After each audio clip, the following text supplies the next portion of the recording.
a.m. This is Wednesday, the 16th of March. Good morning, I'm Jason White. Right now in Ottawa, partly cloudy, -2. It's 1 degree in Smiths Falls. Here's what's making news in Ottawa and the Valley. Happening now in Washington, D.C., U.S. lawmakers are getting ready to hear a rare address to Congress from a foreign leader. Ukrainian President Volodymyr Zelensky is about to make a direct appeal for more help as Russian forces intensify their fighting around Ukraine's capital. City's Kevin Meisner has the latest on Zelensky's video tour of Western capitals. The Ukrainian President Volodymyr Zelensky, the actor turned wartime leader, set to address U.S. Congress 9 o'clock this morning as he continues to call on Western countries to rally support for Ukraine. Now, Zelensky is expected to ask for more weapons and more sanctions to punish Russia, along with repeating his call for a no-fly zone over Ukraine. As we hear from CNN's Daniela Diaz in Washington, President Joe Biden will respond this morning. We will actually hear directly from President Joe Biden after Zelensky addresses Congress around 11:45 a.m. Eastern, where he is expected to announce an additional $800 million in aid for Ukraine. But we also expect President Joe Biden to stop short of announcing that no-fly zone. Zelensky, through an interpreter, made an emotional appeal to Canada's Parliament yesterday for air support to stop Russian bombing. Please understand how important it is for us to close our airspace from Russian missiles and Russian aircrafts. I hope you can understand. NATO allies say enforcing a no-fly zone or even delivering fighter jets from Poland could escalate the conflict and provoke a world war. Kevin Meisner, City News. City News time 9:02. Britain is ending some of its most comprehensive COVID-19 testing and monitoring programs. Despite concerns by some scientists, the move will complicate efforts to track the virus and detect new variants. Officials have largely dismissed those concerns despite a recent uptick in cases across Europe, insisting that high vaccination rates will help dampen future waves. But some experts suggest the next mutated version could arrive as early as May and warn that British authorities should be preparing for it, not winding down pandemic defenses. 2 years after the pandemic first hit, Canadians with long COVID feel frustrated dealing with symptoms ranging from brain fog, shortness of breath, and chronic sore throats. Conservative estimates currently peg the number of Canadians with long COVID at 300,000. But some experts say the true number likely lies between 10 and 50% of people infected. A senior scientist at Toronto's University Health Network believes special government-funded clinics should be set up across the country to provide care and conduct research on the long-term effects of COVID-19.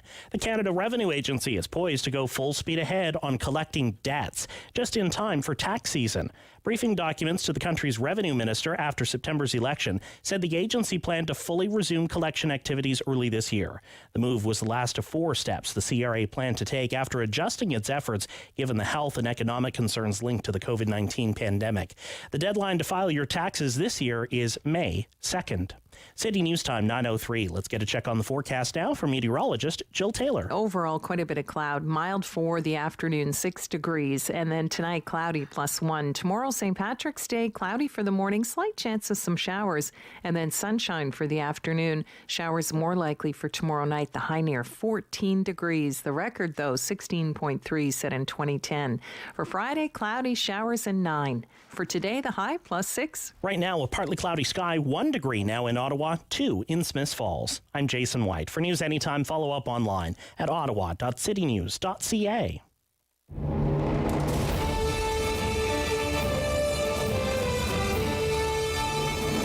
He's got the news and the views. He's got views on the news. It's the Rob Snow Show on Rogers TV and City News. 101.1 FM and 1310 AM. Good morning, Ottawa. Welcome to the Rob Snow Show. Rob is off for the rest of the week. Derick Fage here, host of Daytime Ottawa on Rogers TV, filling in for Rob. Wednesday, Thursday, Friday. I'll be here. 9 till noon. Got the news for you. Lots of reaction, lots of things happening. It is March break. We're going to talk about what's some things to do on March break in the 9 o'clock hour. Of course, we've got our political fix on today's show, the Talkback Hour. Great topic for the Talkback Hour. Can you afford your life right now? That's what we're going to be chatting about today. Just the cost of everything skyrocketing. We're going to be, speaking of that, actually, we're going to be talking to a board member of ACORN Ottawa. There's a protest that's happening today at MPP Jeremy Roberts' office, and the protest is against loopholes in Ontario. We've got lots to talk about on today's show, but let's ease into it, shall we? Okay.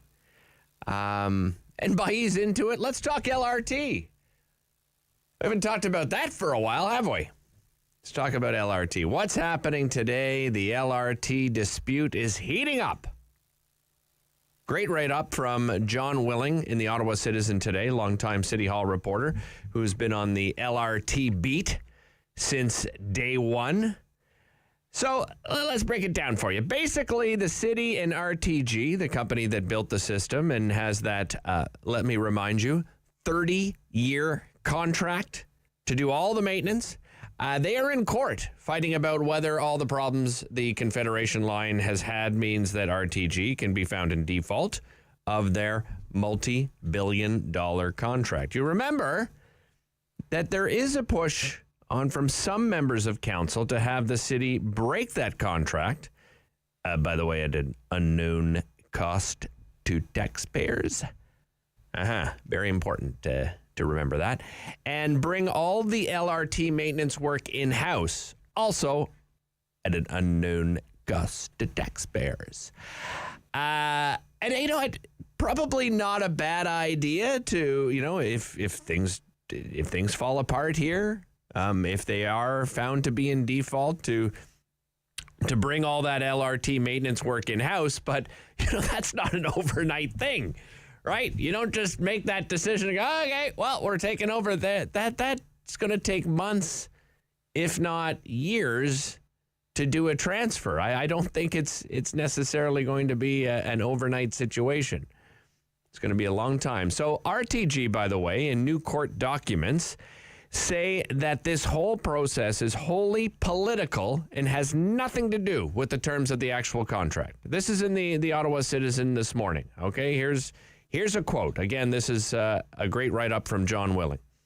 After telling his side of the story in an affidavit filed earlier this month, Nicholas Truchon, the CEO of RTG, supplied a second affidavit this week accusing the city of using the two derailments in an attempt to exert leverage over LRT and extract concessions on matters unrelated to a safe return to service.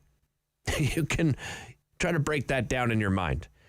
It's a pattern, it goes on to say, John goes on to say, it's a pattern that started with the launch of the LRT system, Truchon claims. He goes on to say, I believe the city has done so in order to be seen by the public as being tough. Okay, sure. The city's approach, he alleges, is about short-term political thinking, not long-term city building. Okay.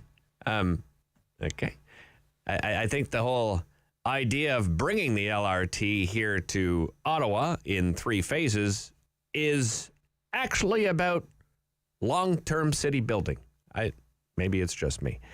RTG's court filings also offer a glimpse into how the consortium is handling not being paid in full as the city holds back funds for poor LRT performance. According to Truchon, again, this is the CEO of RTG. According to him, the city's decision to hold back maintenance payments has caused considerable financial strain on RTG and its subcontractors. I'm sorry to laugh, but, well, of course it has.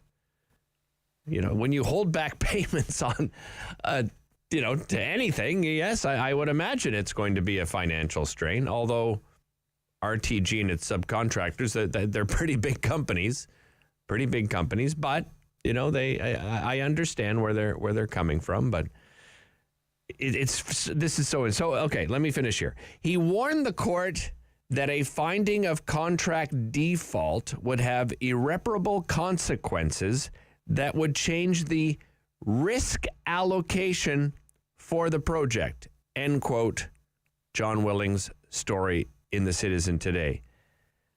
So this is what David and I, we read this morning and kind of looked at each other and went, risk allocation for the project. It would change the risk allocation for the project. I'm not sure what that means, What David. does that mean? What is that? It's kind of lawyer speak, I guess. Look, this is probably something from the lawyers of RTG. You know what? Throw this in to add to the confusion.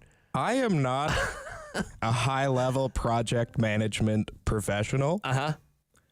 But I can tell you, risk allocation is a serious thing.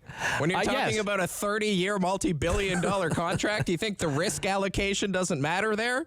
I read that, and what that says to me is that RTG is giving them a warning. We're ready to walk away.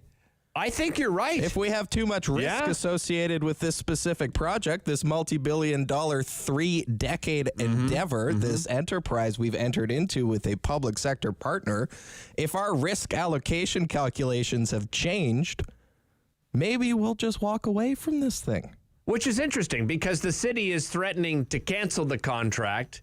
And, you know, with this kind of language, David, I see it as sort of their own shot off the bow here going, well, you know what? Maybe you don't, maybe we don't have to, on your side, city, walk away from this contract or find that we're in default of the contract or whatever. Maybe we'll find a way to walk away from all of this ourselves. This is RTG we're talking about, okay? This is not the city government. They're not in the business of running public transit. They're in the business of building and maintaining it for a profit. Yeah. And if there's no money to be made, why would they continue? They're not going to stay on with a money-losing enterprise for 3 decades. Yeah. They're going to cut their losses. That's what companies do. That's how they stay in business. Only time will tell, David. Only time will tell because we don't know. We're finding out about all of this via ad hoc court affidavits, which become public knowledge because there's a gag order over the entire thing. I know. Well, that's what happens with these. Legally cannot tell the public anything about this contract. Yeah, that's what happens with these public-private partnerships, and right? by the way, just quickly, another thing to update people on, which I forgot to put in your notes this morning. We found out yesterday that the city has to file another report with the Transportation Safety Board because a train almost caught on fire. Oh, yes, there was some inadequate... Another LRT vehicle grinds to a halt. Yes, they ground to a halt. There was a report of burning smell on the train. Yeah. And it was established that, quote, inaccurate lubrication was causing a burning smell on the train. Remember just a couple months ago, one of those derailments was caused by a gearbox that melted? That's correct. And you're on a train last week on Thursday and you smell a burning smell? Another gearbox-related problem identified, David. There's your mid-March LRT update. Still not going well. So, and here's the issue with the gearbox, hence the smell. You know, if you don't put oil in your own vehicle enough in it, you've got problems. There was only 1 liter of oil in a gearbox that typically requires 6.1 liters. Well, that's fair. Have you seen the price of oil these days? Well, yeah, you got a point there. David's got a point. It is extreme. Maybe we're just trying to cut costs wherever we can find it. Unfortunately, if it causes a train to grind to a halt, the costs of that are probably a little more than topping up the oil in the gearbox. I mean, we're keeping the folks at the TSB busy anyway. That's for sure. That's for sure. They're heavily involved. We should get them on contract too. They should just send someone to live here. I mean, why not? It seems like every other week they've got to go out and inspect the track. That's true. That's a lot of cost in travel and accommodations, David. They probably do it all on Zoom anyway. They could. Well, no, sometimes you got to come here and see for yourself. Let's continue on with the news. All right. We should update you on the latest from Ukraine. As you heard yesterday here on the Rob Snow Show, Ukrainian President Volodymyr Zelensky gave a passionate speech in the House of Commons to Canadian MPs, senators, and dignitaries, again calling on Canada to step up with NATO partners to create a no-fly zone over Ukraine, where the fighting is getting more intense by the day. Here's a taste of what President Zelensky had to say to Canadian MPs and, of course, the Prime Minister in the House on Tuesday. You all need to do more to stop Russia, to protect Ukraine, and by doing that, to protect Europe from Russian threat. They're destroying everything, memorial complexes, schools, hospitals, housing complex. They already killed 97 Ukrainian children. We are not asking for much. We're asking for justice, for real support, which will help us to prevail, to defend, to save life all of the world. And at one point in his speech as well, and it was an impassioned speech, he also referred to the Prime Minister as Justin, right? I believe he did a couple of times, just making it personal, trying to give the Prime Minister an understanding of what Ukraine is going through. So today, by the way, Russian forces have escalated their bombardment of Ukrainian cities, including the embattled city of Kharkiv and the besieged port of Mariupol, intensifying the war's humanitarian toll, of course, and leaving cities smoldering.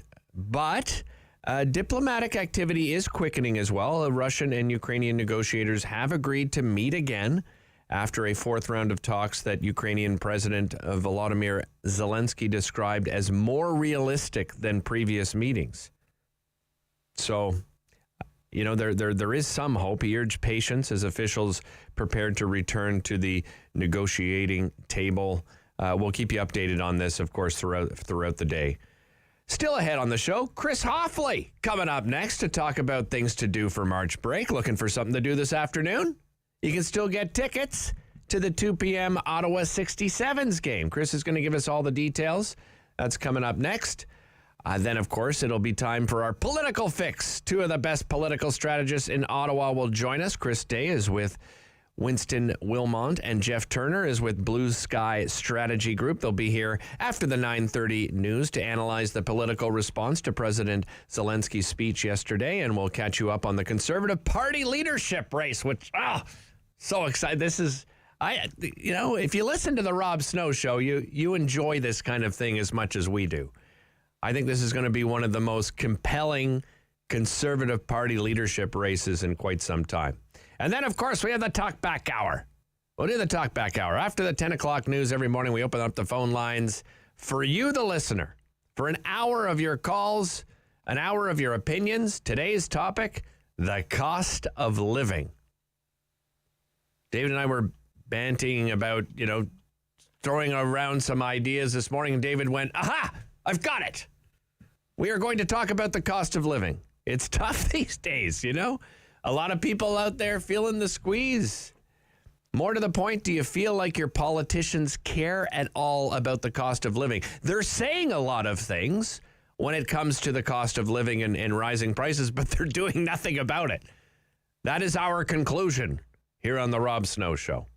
As promised, coming up after the break, Chris Hofley from the Ottawa Sports and Entertainment Group. Things to do on March break. Ottawa 67, not only a game today, they got a couple of games over the weekend, so we'll catch up on that. I am Derick Fage, filling in for Rob Snow. You're watching on Rogers TV and listening on City News.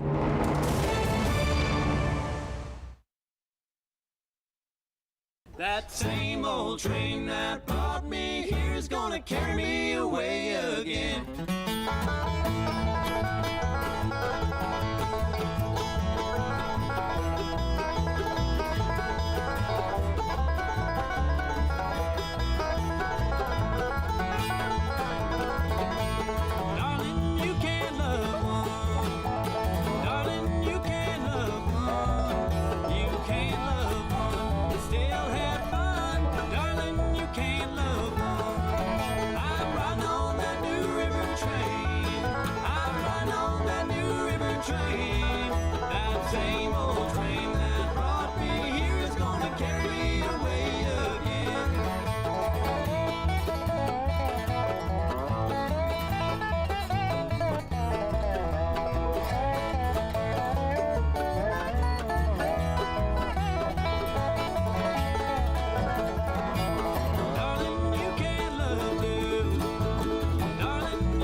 river train. That same old train that brought me here is gonna carry me away again.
Snow Show returns on Rogers TV and City News 101.1 FM and 1310 AM. Welcome back to the Rob Snow Show. I think I have a frog in my throat, David. Excuse me. Welcome back to the Rob Snow Show. I am not Rob Snow. I am Derick Fage. I am filling in for Rob for the rest of the week. We thought we'd start with a little lighter fare for you in our first interview of the day today and talking about things to do on March break. This is something we're trying to do throughout the week this week because we want to, come up with some ideas for you. So you don't have to do the work. Let us do the work for you. And one of the things you can do, and this is, you're talking about bringing the family to something fun and exciting with a great atmosphere. That is the Ottawa 67s. They have some home games this week. They got a game today, and they've got games Saturday and Sunday. We're joined by Chris Hofley from the Ottawa Sports and Entertainment Group. Chris, great to hear from you. How you doing? Derick, thanks for having me. This is great. I appreciate it. I'm doing very, very well, and we've got hockey all week, so even better. Yeah, and an interesting start to the week, too, for the Ottawa 67s. Head coach Andre Turingi was in Ottawa for the Arizona versus Sens game and stopped by his old stomping grounds there. And, what a well-liked guy, eh? Like, nobody has anything bad to say about this guy. He was so well-loved over there at the Ottawa 67s, right? There's nothing, Derick, that you can say bad about Bear. Andre is just a tremendous, tremendous guy with an incredible hockey mind, and just one of those guys that came into this team and really kind of built this culture that we're still building off of, and it really put the kind of pieces in place for this team and to be exciting, and players love playing for them, and we loved working with them. So it was cool that busy NHL superstar now, right? He has a game against an NHL game at night, but he puts the time in to come and hang out with us. And, it was really cool. And Monday was also, we had a first time ever, we did a sensory awareness night for people with autism and other people with sensory sensitivities. A few kind of special things to make the game more enjoyable for them. Fewer flashing lights, a bit less noise, that kind of stuff. So we're trying a few different things to make sure everyone that comes to a game are comfortable and happy. A great idea. Great idea, Chris. Hats off to the 67s and the Ottawa Sports and Entertainment Group for putting that together. Let's talk a little hockey. I mean, one of the things you look at with the 67s, they've had their struggles, but it's been a difficult couple of years. I mean, obviously for the OHL in general. The 67s have lost 4 in a row, but there's some, there's excitement here in Ottawa because, the Ottawa Senators' 10th overall pick in 2021, Tyler Boucher, joined the team. Let's talk about how has he looked since he came over from Boston University? I mean, he looks incredible. Really? I don't want to say man against boys kind of thing, but it's one of those things where you see a guy that comes in, he's got that kind of already building that NHL pedigree, and he's a big, strong body, and he looks like someone who's going to, power through the rest of his junior career, and go on to bigger and better things. He's a really nice kid. One of those guys that just really gets it. He plays hard. He does the public stuff and the media stuff and the fan stuff so well. Yeah. And I think he's a guy that Sens fans are going to love. We love him now, so it's really cool to have him sticking around in Ottawa, and he's fit right in. And he's not one of those guys, you think NHL prospects coming in maybe a little bit more of a swagger to them, getting close to the show. But he's just, we've been lucky in this team with the guys that we've had that have got that far. And he's one of the guys, and he's fit in well, and there's no extra me side to him, and it's just been a really good fit. Yeah, I get that same feeling. As you said, he's a big guy. I think he's 6 foot, over 200 pounds. Big boy. Yeah, you can't miss him on the ice. Right? Yeah. What about some other players to watch, Chris? Let's say families that are bringing their kids to the hockey game today or Saturday and Sunday, and perhaps it's it's their first trip. Who should they be looking out for out there on the ice?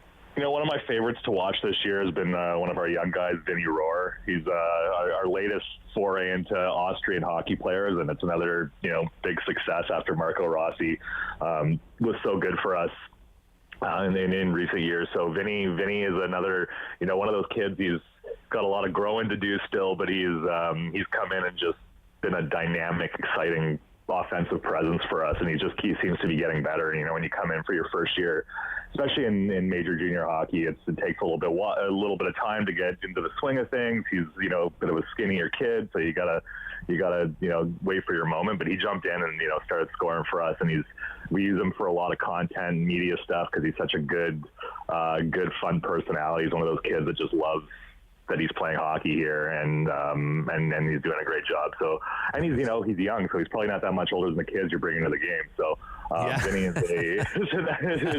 a great one to watch for as well. Well, and even today's game against Kingston, you're bringing in Shane Wright. You want to see a superstar, a guy that's most likely to be picked first overall, if not in the top two. That's an exciting player to watch as well today. Yeah, and Shane, he does seem to be the consensus number one guy. I have the privilege in my job of picking the brains of guys like Dave Cameron and Andre Tourigny, and they both said the same thing in the last few days, just that he is, that kind of massive talent. We've seen him a lot this year, based on how the schedule has gone with in the OHL trying to minimize travel for teams. We're playing teams like Kingston a whole bunch, so we've had an up close and personal look at Shane Wright, and just another guy who gets it, and just you can see great things for him. And mind you, we don't want him to do well against us today, but it's an awesome thing to have guys of this caliber come in. I've been here long enough that we had McDavid coming in when he was playing junior, and that would sell out the place, right? So when you get the best players in junior hockey coming to your barn, you want to beat them, but you want to let them show their stuff a little bit, because it gets people going no matter who you're cheering for. Yeah, absolutely. Chris, thanks so much for joining us. Really appreciate it. Hey, such a pleasure, Derick. Take care. That's Chris Hofley from the Ottawa Sports and Entertainment Group. By the way, all afternoon games. So today it's 2 p.m. Still tickets available. Then Saturday, Sunday afternoon, 2 p.m. games as well. And you can catch the Saturday, Sunday games on Rogers TV. I am Derick Fage, filling in for Rob Snow for the rest of the week. You're watching on Rogers TV and listening on City News. There's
And the Valley. This is City News, now on 101.1 FM and 1310 AM. This is Wednesday, the 16th of March. Good morning. I'm Jason White. Right now in Ottawa, a partly cloudy sky and 1 degree. It's 2 degrees in Smiths Falls. Here's what's making news this hour. Happening now in Washington, D.C., Ukrainian President Zelensky addressing the U.S. Congress by video conference as Russia intensifies its invasion and its attacks on Ukraine's capital. U.S. President Biden has so far resisted Zelensky's request to send warplanes to Ukraine, but is expected to deliver an address later this morning announcing $800 million in additional security assistance for Ukraine. Stay with City News for the latest on this developing story. Downtown Ottawa businesses affected by the 3-week occupation can now apply for grants to cover some of their expenses.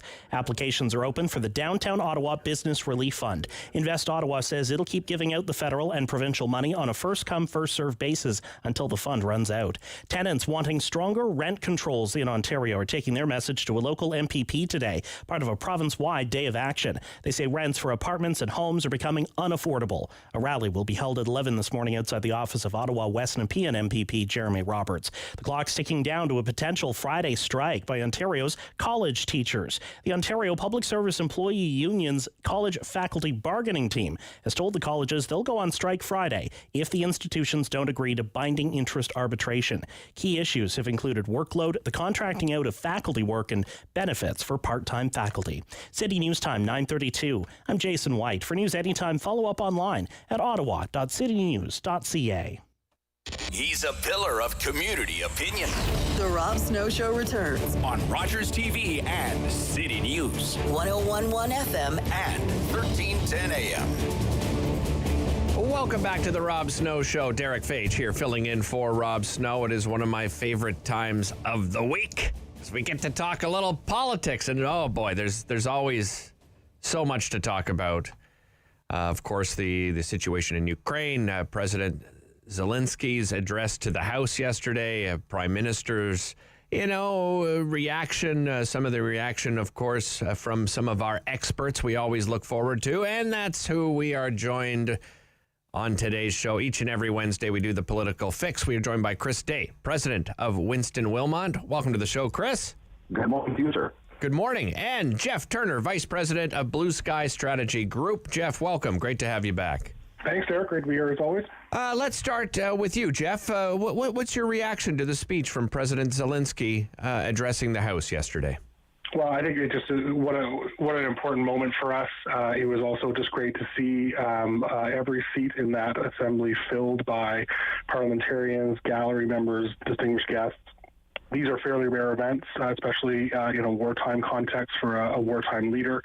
We haven't had many of those since the conflicts of the 20th century. And so an important moment. And, President Zelensky, what an inspirational leader. Yeah. I think everybody that's been watching, sees just strength, courage, humanity.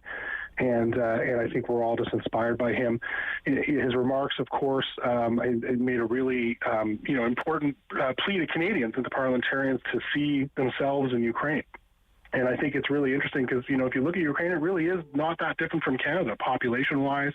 Yeah. It's a large, for a European context, a very large geographic country. And he related to cities under bombardment and sort of, asking Canadians, rhetorically, imagine if Belleville had artillery raining down on it all day long. How would we feel about that? Obviously, the main ask, of course, is closing the airspace, and that's a really challenging ask, as we all know well, because it does involve, Canadian or other allied jets shooting down Russian aircraft and blowing up Russian anti-aircraft guns and missiles, and that's a hot war right there. So we have to be very cautious with that, of course. Chris, what stands out to me as well, listening to President Zelensky throughout all of this, is that, we're not listening to a politician. We're listening to a leader, and his leadership qualities are, just have been incredible throughout all this. What was your reaction to his speech? Well, like Geoff, I thought the most effective part of it was relating it to people who may not have ever been to Ukraine, can't maybe find the cities of Ukraine on a map, etc. Right. But can absolutely think about the bodies of children being buried in narrow trenches, and can think about the horror of, as we heard this morning, 10 people being shot in a bread line. And, these things, making them relatable, these horrors of war, frankly, are so important to focus people's minds. This is the third time the Ukrainian president has addressed the Canadian Parliament, and it's because Russia still doesn't get it, right? Right. And so we're seeing this continued aggressive actions by, frankly, a pariah state at this point. It was good to see the House be as behaved as it was. First time in a long time I've seen it in that. But I do think that it's curious that the main ask in that speech is one that the government has shown absolutely no willingness to entertain. Many of its allies are showing no willingness to entertain. And the response to it seemed a bit flat as a result. It was kind of like, okay, but how was the rest of the evening, Mrs. Lincoln, right? So right. It's such a tough spot for Ukrainians, but for President Zelensky in particular. And to your point, Derick, and I think Geoff too, I mean, the leaders lead in these critical moments, and he's absolutely shown. Whether he can convince Western powers of the need for additional resources, that's a point that I think we'll see over the next week or two. But certainly a poll out from Angus Reid this morning suggests that more Canadians are inclined to support the idea of sending at least weaponry, if not troops, in to help Ukrainians in their fight. Yeah, and Chris, I that no-fly zone, I just don't, I don't see it happening. Certainly, Canada could have maybe responded and in favor of it, but I just don't think NATO and its allies have any inkling of opening that up. No, and I agree that it's very, very challenging, right? And certainly for Canada, we're keeping some of our warplanes together with duct tape practically. But can we do other things? Can we provide defensive weapons? Can we provide intelligence and cybersecurity? Can we provide other forms of lethal aid? Can we provide loans or cash? Those are the types of things that I think ought to be on the table, especially in the context of getting suffering Ukrainians out. Yeah, Geoff, I'd like to get your opinion on the Trudeau government's response. We also, had response from the opposition. When I look at the Prime Minister, maybe some thoughts on his strengths and weaknesses in terms of foreign policy. Have they been on display, either good or bad, in the past week? Or what do you think? I think one strength we can go right to is that this support for Ukraine is not new. It goes actually all the way back to the independence of Ukraine in 1991. Canada was the first Western country to recognize them. And over the years, including especially as 2014 in Crimea happened, this country really made sure to stand shoulder to shoulder with that country, with its democratic future. And so, the actions of the last few weeks are building on that history. In terms of the Prime Minister, I think he is exceptionally well suited to these moments. He is a good friend. You can hear that in the voice of President Zelensky yesterday and in previous readouts or conversations with the Prime Minister. He's playing the part that Canada needs to play, which is as a steadfast ally of our NATO allies, our Western allies, our democratic allies, standing up for those ideals, talking about them, but also recognizing that Canada is a member of a larger group and that we can't do necessarily things on our own, and both by circumstance and challenges with our size and our the strength of our military is sometimes questioned, and so we have to act in unison with our allies, and we have to be there to support it. And I think the next test will be trying to speed up and shore up our ability to contribute what we can offer. Yeah, and Chris, on that topic of strength of our military, the Prime Minister and some of his cabinet were in Europe last week. Trudeau repeatedly didn't answer questions about Canada's low defense spending, right? We contribute tens of billions less than every year than our NATO partners. I think it's time that they have to reach that goal of 2% of GDP. Well, it's certainly, I think, past due in terms of a discussion. I think our NATO allies would certainly concur with that statement.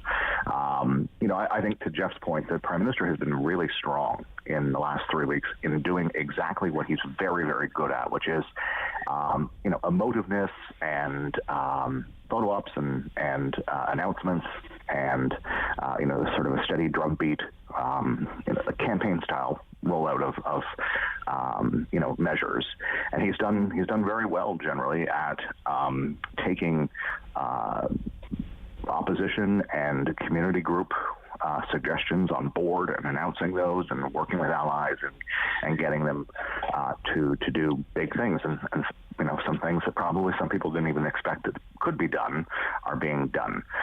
So that's all good. But our bill at NATO is way past due. Right. Yeah. And I would expect that will feature at least somewhat prominently in the upcoming federal budget. And frankly, that's another set of announceables for the Prime Minister and the Minister of Finance and the Minister of Defense.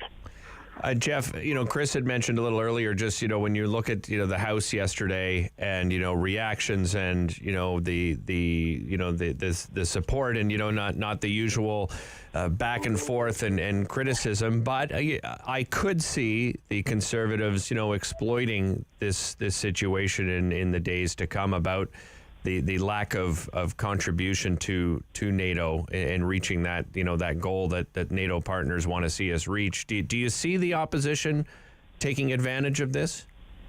I'm not sure, to be honest with you, Derick. Okay. I think if you look at the last couple of weeks, the amount of daylight between what the government has been doing and saying and the official opposition is actually quite narrow. The difference of opinion in that political relationship has been about kicking out the Russian ambassador. That was the position of the Conservatives, and Minister Freeland said, no, we need to keep talking to Russia. And then lately, it's about around the air defense issue of protecting humanitarian columns. Again, that falls right back into if you shoot down a Russian plane, you shoot down a Russian plane. Right. So I think there's some further distance being taken, but none of it is profound, I would say. And so I guess there is the question on the NATO spending. This is the position of actually most of the NATO allies right now is nobody is at that 2% except for the United States. And so really everybody's playing catch up. We saw Germany committing to the 2%, which they had never committed to in the past either. And so I think you're seeing the allies trying to get there. But this is not a Canada alone problem. This is most of the alliance. And I think we're also just accustomed to hearing that, that drumbeat about the 2% from Donald Trump in the last presidency. And we kind of all, we're a little bit like, well, Donald Trump doesn't tell us what to do. But now the actual need is real. And so I think we need to play catch up quickly. And it's not a political issue like it may have been 2 or 3 years ago. I got to turn our attention to the leadership rates of the Conservative Party because oh boy, did it heat up rather quickly. Just a few tweets is all it took to heat things up. I'll start with you, Chris. What are your impressions of Patrick Brown so far versus Pierre Poilievre? Well, I think Patrick Brown has an interesting track record in terms of being able to win in places where Conservatives are going to need to win if they have any hope of forming government. Right. Patrick Brown is a fantastic political organizer. He's got broad support across various parts of the Ontario Party for sure. I think the next leader is going to need to demonstrate strength in Ontario and Quebec that we haven't seen in recent years. So that is, I think it makes him certainly a contender. Pierre has been running since before that was even on. So, certainly I would say he's already running for Prime Minister. He's been running since he was 24. Yeah. Frankly, each one of these people needs to think about the two-key turn that gets to the keys of Rideau Cottage, right? And that's frankly what they're asking Conservative members to do over the next 6 months is say not just who's best to lead the party, because we've had people leading the party for the last number of years, but the question is who's best to then win an election? And that's the question that Conservatives are going to have to ask themselves. Yeah, and you wonder if they will. That certainly would be my concern if I'm a Conservative voter. The membership is going to be a big key in both of Patrick Brown and Pierre Poilievre getting those memberships signed up and on board. We're going to take a quick break. I want to stay on this topic and get your opinion on this, Geoff, after the break. You're listening to The Rob Snow Show. This is your political fix. We do it each and every Wednesday. I am Derick Fage filling in for Rob. You're watching on Rogers TV and listening on City News.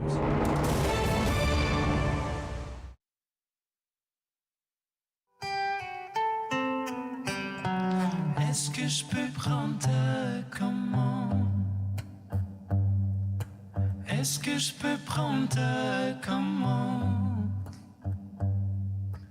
Est-ce que tu peux me dire quoi faire d'une vie devenue carrière?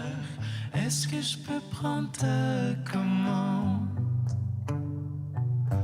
Est-ce que je peux savoir ton nom? Est-ce que je peux savoir ton nom?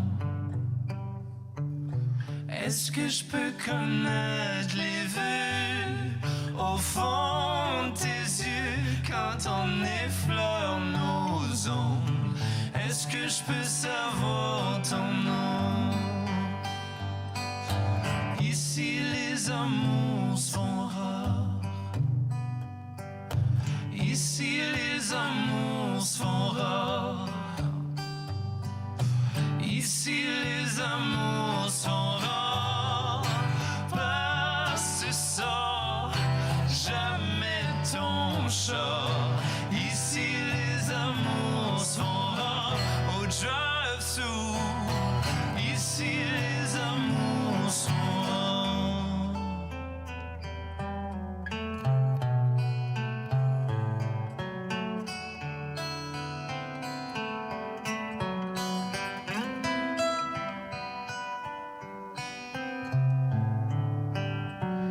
Est-ce que les mots vont me venir?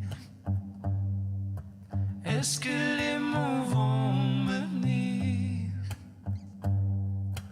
Est-ce que je vais finir par dire comment je me sens? Est-ce que je pourrai le faire rire?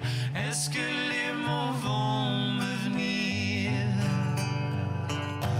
Est-ce que les mots vont me venir? Ici les amours sont rares. Ici les amours sont rares.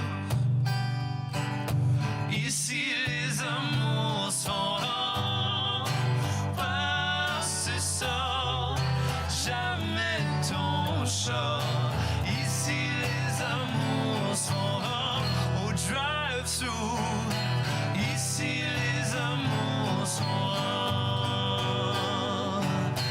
Ici les amours sont rares.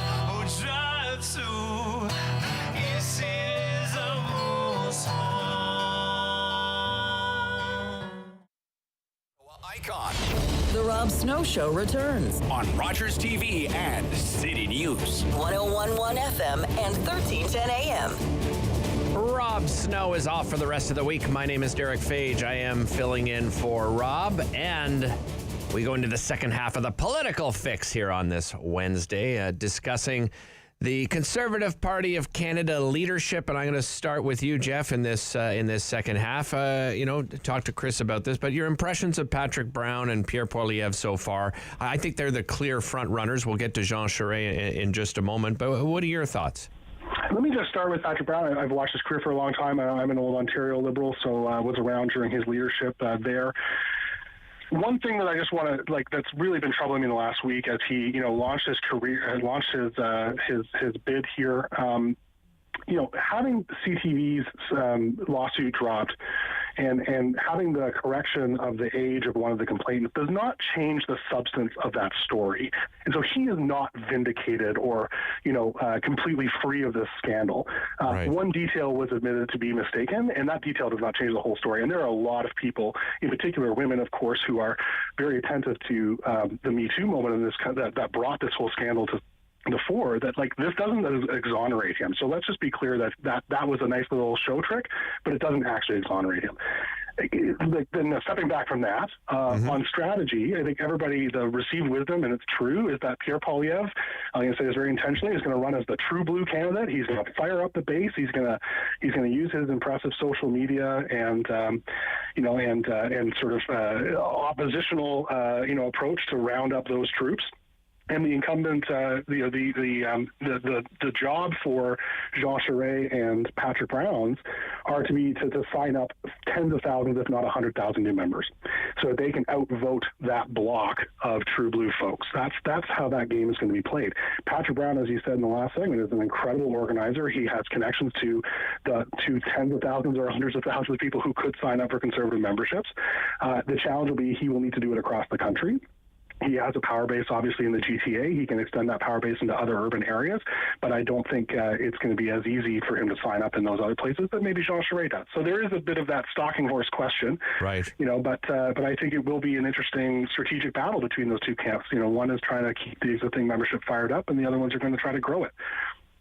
Chris, Geoff brings up a good point. Let's talk about that. He has settled that defamation lawsuit. He did that as he prepared, for his leadership bid here. Will that impact him? Is that going to be because I think Geoff brings up some excellent points. And will Pierre Poilievre use that against him? I have no information whatsoever on the substance of the allegations that Geoff was referring to. I will say that I think the Conservative Party needs to win in suburbs and needs to win with women in suburbs, and whichever candidate is best placed to win women in suburbs, I think is probably one that Conservative Party members will look very, very closely at. I also think that it will be a battle not just of personalities, but of policies, frankly. Yeah. And I think, you saw the Consumer Price Index out this morning. We have a cost of living crisis in this country, highest level of CPI increase since August 1991, when some people who can vote weren't even alive yet. Fuel up 32.3% year over year, food up 7.4% year over year, housing up 6.6% year over year.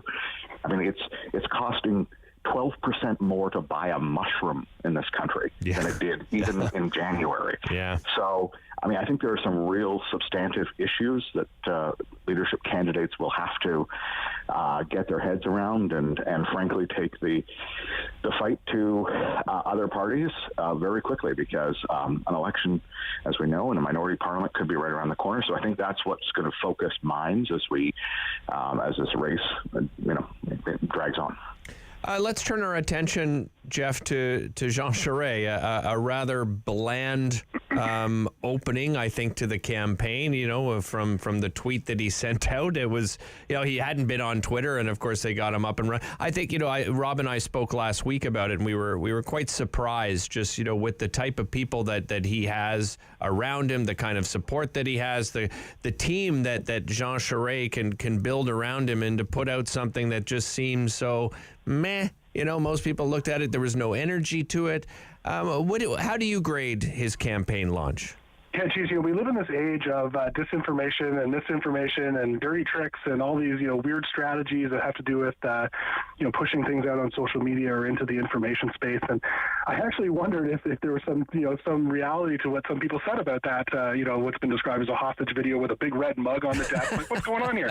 There's actually a school of thought that, it's stuff like that actually gets more engagement. If you ever see, if you're, and the Conservative Party, by the way, is excellent at doing this. Pierre Poilievre, excellent at doing this. if you ever see one of those ads that has a simple grammatical mistake or a spelling mistake or something is just not quite right about it, that's intentional. And because what it actually does is all the people who reply to that thing, oh, you spelled that word wrong, you dummy, all the people who do that all of a sudden actually amplify it, not only among their own networks, but they amplify it inside of the various social media algorithms. So it actually places it higher in regular people's feeds than it may otherwise have done. So I actually wonder if that was intentional with all of those, hundreds of expert advisors that he should have at his disposal. But if that's not the case, then wow, that was no. But you're not the first one to bring that up, Geoff. You're not the first one. I spoke about this earlier in the week, and same reaction was, maybe this was planned, and also, reaching I think a different maybe demographic that may be on social media than what people normally think. What did you think, Chris, of the launch of his campaign? So as someone who is a bit of a grammar and spelling compulsive, I would never put out an ad that has an intentional grammatical error or spelling mistake in it, just for the record. Okay. I would say that, to your point, Derick, that I don't think that Zhara, his launch video is going to win or lose him the race. Right. Based on who he's attracting and reaching out to as a natural sort of constituency for him. And in fact, what I did hear from people was that they were, he was getting the attention of people who hadn't paid attention to federal politics in a bit of, and certainly not conservative politics in a while. So that is certainly, I think the demographic piece plays a big part of the strategy. I heard afterwards, I think that Mr. Zhara was diagnosed with COVID over the weekend, so I'm not sure if he was feeling particularly strong last week. I don't know, that's a good point. I think all of these things do factor into a race in the middle of a pandemic, and or the tail end of a pandemic, we hope. But that ultimately there's nothing fatal to a video that features a big red muck. Geoff, quickly, what about other candidates? Do you think any of them will sort of play kingmaker in the ranked ballot at all? Yeah, I'm really not sure. I mean, I think there's a couple of the fringe folks, the Roman Babers of the world, and I think our best just not to pay any attention to him. Leslie Lewis would be the strongest of that bunch, of course, having run in the last leadership, having a fairly committed base to work with. And that's a really interesting one because, the natural expectation would be that, the second ballot support from folks like Dr. Lewis would be going to the true blue Pierre Poilievre, right? Although it's become quite clear that the primarily social conservative base for Leslie Lewis is not interested in Pierre Poilievre. They might like his attack, his attack dog kind of mode, and that he wants to own the libs all the time. But, they also don't like his politics when it comes to their key issues like abortion and LGBT rights. And so, very interesting. I don't know if that's your only reason to be voting in this thing, then who do you go to? Because I think there's only a couple people on the ballot who will play in that space. Unless Pierre Poilievre wants to change his colors. Gentlemen, I wish we had more time, but we've run out of time. Always a pleasure having you both on the show. Thanks so much for joining us again today. Great talking. Thank you. All right, take care. That's Chris Day, president of Winston Wilmont, and Geoff Turner, vice president of Bluesky Strategy Group. Coming up after the break, it is the Talkback Hour. That's right, it is your hour. We do it each and every day. Can you afford life right now? That's the question we're throwing out, and we'll go through some of the statistics when it comes to the rising costs of living here in Canada and, of course, here in Ottawa. I am Derick Fage, filling in for Rob Snow. You are watching on Rogers TV, listening on City News.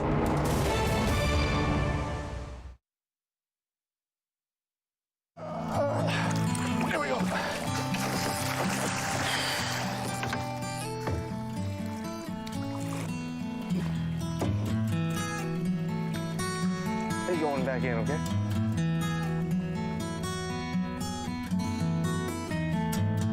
It's a new season of The New Fly Fisher on Rogers TV.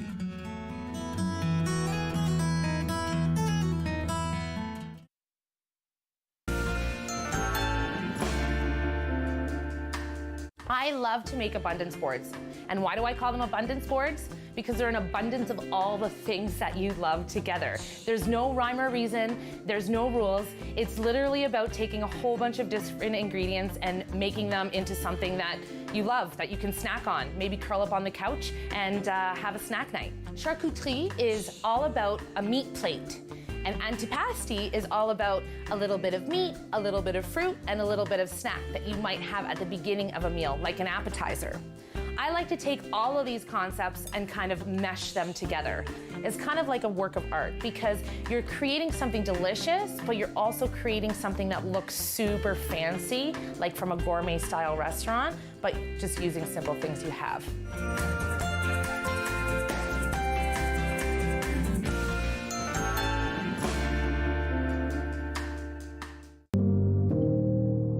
Ottawa is a very political city, and it's not just political with the people in Parliament. You got street politics, you got business politics, you got basketball politics, and if you don't know how to navigate the systems, you get left behind.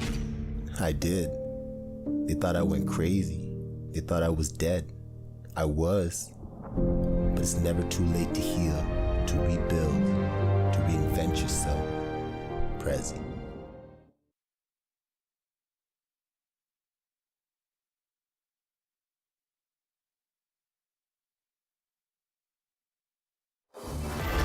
Number one for local news in Ottawa and the Valley. This is City News, now on 101.1 FM and 1310 AM. This is Wednesday, the 16th of March. Good morning, I'm Jason White. Partly cloudy right now in Ottawa, 2 degrees. It's 2 in Smiths Falls. Here's what's making news in Ottawa and the Valley. Ukrainian President Volodymyr Zelensky has addressed the U.S. Congress with the leader asking American lawmakers for more help in the fight against Russian forces invading his country and referencing 2 of the biggest attacks on America, saying his people live that every day. Here's Kevin Meisner. This was an impassioned speech to the U.S. Congress as Ukrainian President Volodymyr Zelensky invoked the memories of Pearl Harbor and 9/11, the attacks on American soil. Through an interpreter, he drew a parallel, saying that is what Ukraine is enduring daily. Our country experiences the same every day, right now, at this moment, every night, for 3 weeks now. Zelensky once again asking the U.S. and NATO allies to enforce a no-fly zone over Ukraine to stop the Russian bombing. Is this a lot to ask for, to create a no-fly zone over Ukraine to save people? Is this too much to ask? Zelensky even using the iconic words of Dr. Martin Luther King, saying, "I have a dream that we are able to help protect our skies." Now, the Ukrainian president also ending his address, switching to English, speaking directly to the U.S. President Joe Biden, saying he has the ability to change the direction of the Russian invasion. You are the leader of the nation, of your great nation. I wish you to be the leader of the world. Being the leader of the world means to be the leader of peace. Now, President Biden is expected to respond to Zelensky's address just before the noon hour today, 11:45 this morning. He rejected the idea of a no-fly zone. There are NATO worries that enforcing a no-fly zone would only expand the conflict, potentially drawing NATO allies into a third world war. But the U.S. is expected to announce another $800 million in military and humanitarian aid, including anti-tank and anti-aircraft weapons. Kevin Meisner, City News. City News time 10:03. Defense Minister Anita Anand and other NATO defense ministers are meeting in Brussels to look at what can be done to bolster the alliance's defenses on its eastern flank. They're expected to order NATO commanders to draw up options for stationing troops more permanently and in greater number in the east, unlike the rotating battle groups of about 5,000 troops that were deployed to the Baltic states and Poland in recent years. Shares in Starbucks perked up this morning on news that longtime CEO Howard Schultz will step in as interim leader after Chief Executive Kevin Johnson announced his retirement. Starbucks expects to name a permanent CEO by this fall. Schultz will get $1 in compensation as he leads that company. Time now for a look at your forecast. Here's meteorologist Jill Taylor. Most areas just a lot of cloud for us today. Mild conditions, though, for the afternoon will climb to +6. Tonight, quite cloudy and 1. And then tomorrow, all the way up to 14 degrees. The record, though, 16.3 set in 2010. Slight chance of some showers, some sunshine for the afternoon, and then showers more likely for tomorrow night. For today, the high +6. Right now, partly cloudy and 2 degrees in Ottawa. It's 2 in Smiths Falls. I'm Jason White. For news anytime, follow up online at ottawa.citynews.ca. Talk back. Hello. On the Rob Snow Show. The phone lines are open at 613-750-1310. Now, the Rob Snow Show continues. Oh, you heard the lady. 613-750-1310 is our number. Rob Snow off this week. I am Derick Fage, host of Daytime Ottawa on Rogers TV. Filling in for Rob, it is the Talk Back Hour. We do it each and every day after the 10 o'clock news. What are we going to talk about today? We ask ourselves here. Each and every day we try to come up with something that will get the phone lines lighting up. And I think we're on to something today. I think we are on to something today. Can you afford life right now? The inflation number from StatsCan today, it does not look good. And by the way, I should mention, coming up a little bit later on, Premier Doug Ford is going to be joined, a rare occasion, by the way, Premier Doug Ford being joined by Prime Minister Justin Trudeau and other dignitaries for an announcement at the Honda Canada manufacturing plant in Alliston, Ontario. I believe there's going to be an announcement concerning electric vehicles. And we'll go to that announcement as soon as it starts. It should be around 11 o'clock today. So let's look at some of these inflation numbers, okay? We're asking you, can you afford your life right now? 613-750-1310 is the number. StatsCan says the annual inflation rate climbed to 5.7% in February, its highest level since August of 1991. Since August of 1991, and the second straight month over 5%. Helping to drive the increase in February were higher gasoline prices that were up 32.3%, by the way, compared to February 2021, and 6.9% from the month earlier. So 6.9 up 6.9% from January alone. That number again. Gasoline prices up 32.3% compared with February 2021. StatsCan also saying that excluding gasoline prices, the headline inflation rate would have been 4.7% in February, which is still a huge increase. And speaking of cost of living, outside of gasoline prices, of course, other prices are affected by those prices, but grocery store prices were up 7.4%. For the largest yearly increase since May of 2009, of course, pushed, as I said, by those rising fuel costs. Those fuel costs, of course, being passed on to you and I, the consumer. Right? StatsCan says shelter costs, which includes prices for homes and rental units, rose at their fastest pace since, get this, if you thought inflation hitting its highest level since August of 1991, get this. Shelter costs, again, which includes prices for homes and rental units, rose at their fastest pace since August of 1983. You go back to 83, I believe that's when interest rates were at about, mortgage rates, were at about 20%, like 18 and 20%.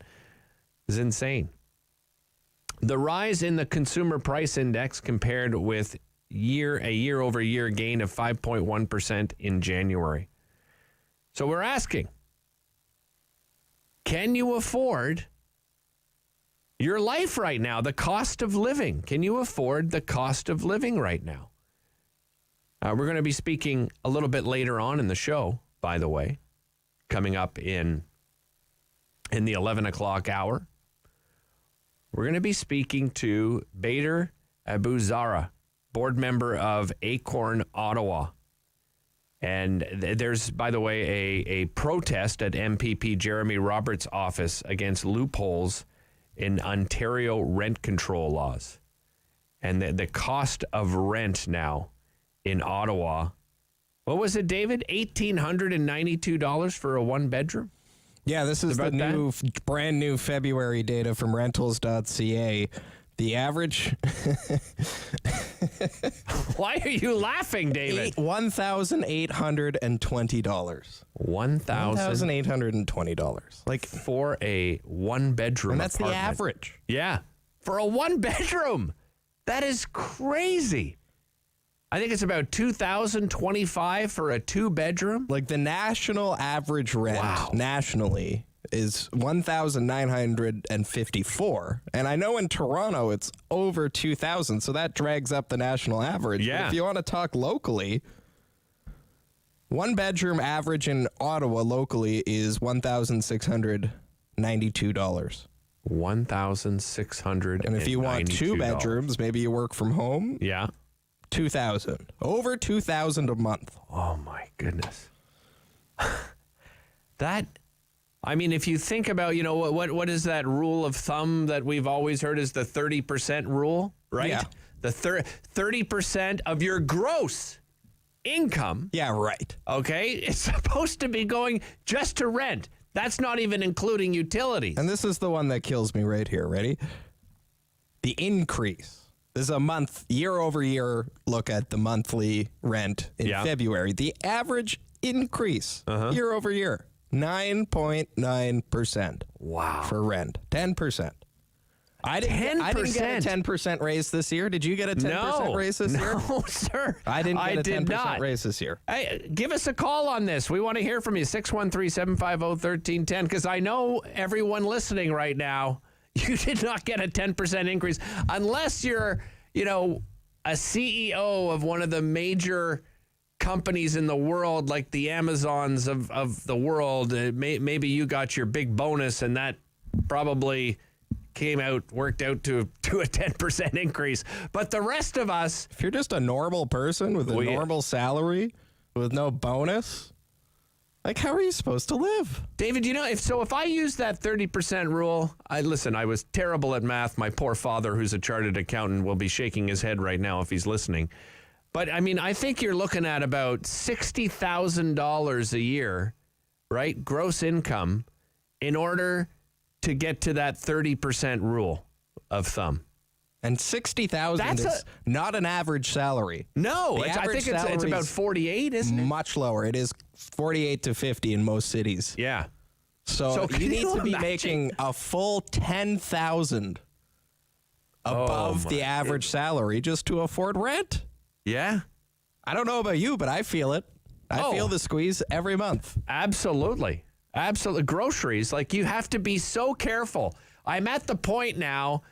And, I joke with David and I say to him, I'm so excited when Flyer Day comes up here at the station because I don't get the newspaper at home anymore, which I should. I love the newspaper. I actually take the paper from, whenever I come in here, I take the paper home and look through it. But I look forward to Flyer Day because that's what it's come to for so many families is going through the flyers and finding out, what the best deals are. And it's not as though people are going to go from store to store anymore either because the gas prices are insane. It's not worth going over. So you got to look at, the flyer and see what's on sale at your local grocery store. The life you were living 2 years ago pre-pandemic or even 2 months ago before the war in Ukraine, before gas was $1.80 and I don't know, what's the price of broccoli right now? I think it's like $7. No, I don't think it's that much, but it's like $4 for these 2 small little heads of broccoli. Yesterday, I went to the grocery store and my lady wanted to make soup, chicken soup. Okay. We needed an onion. Okay. We needed an onion. Right. And some celery stalks. The onion was $2.67. No. And the celery stalk was $3. What kind of onion did you get? Just a regular onion, man. Like a yellow cooking onion? Like $1.99 a pound. It was a big onion, a little over a pound. It was $2.67 after tax for an onion. My goodness. Oh, David, I think my system's down with our callers coming up. I don't know if we have any. All right, we'll take a break. We do have some callers on the line. We do. Let me just reboot my system. I apologize, good citizens of Ottawa who are calling in. My apology. Okay, here I am. I'm back up and running. I think I'm back up. Yeah, okay. I'm back up and running. My apologies, everybody that have called in. So we do have a couple of lines available. 613-750-1310. We will get to you. I am Derick Fage, filling in for Rob Snow right here on City News.